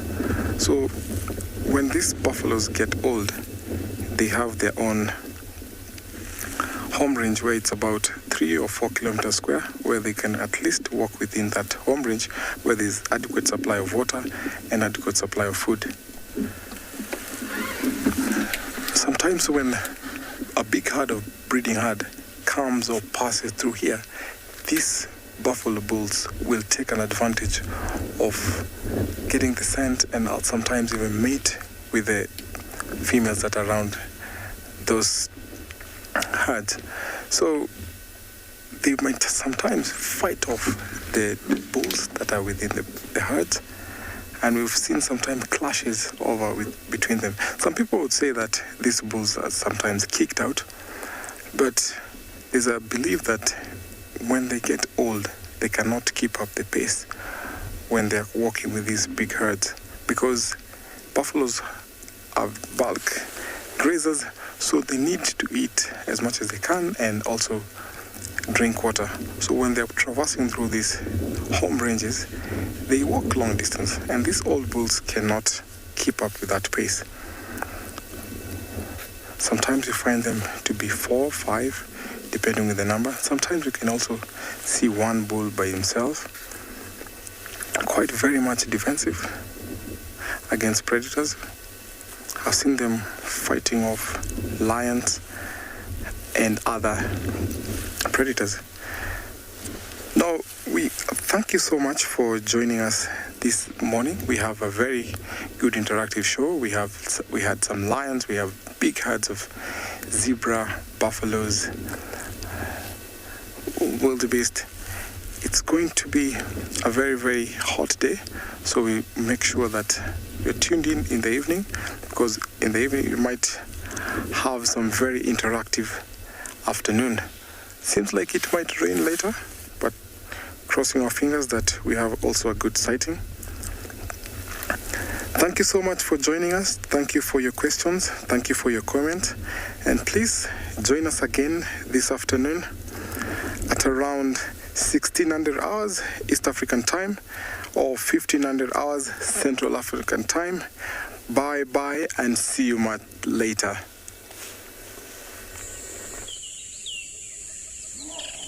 The wildebeest migration in Kenya's Masai Mara is one of the greatest spectacles on planet Earth. It's happening right now. Look at the dust as they pile down to cross the Mara River.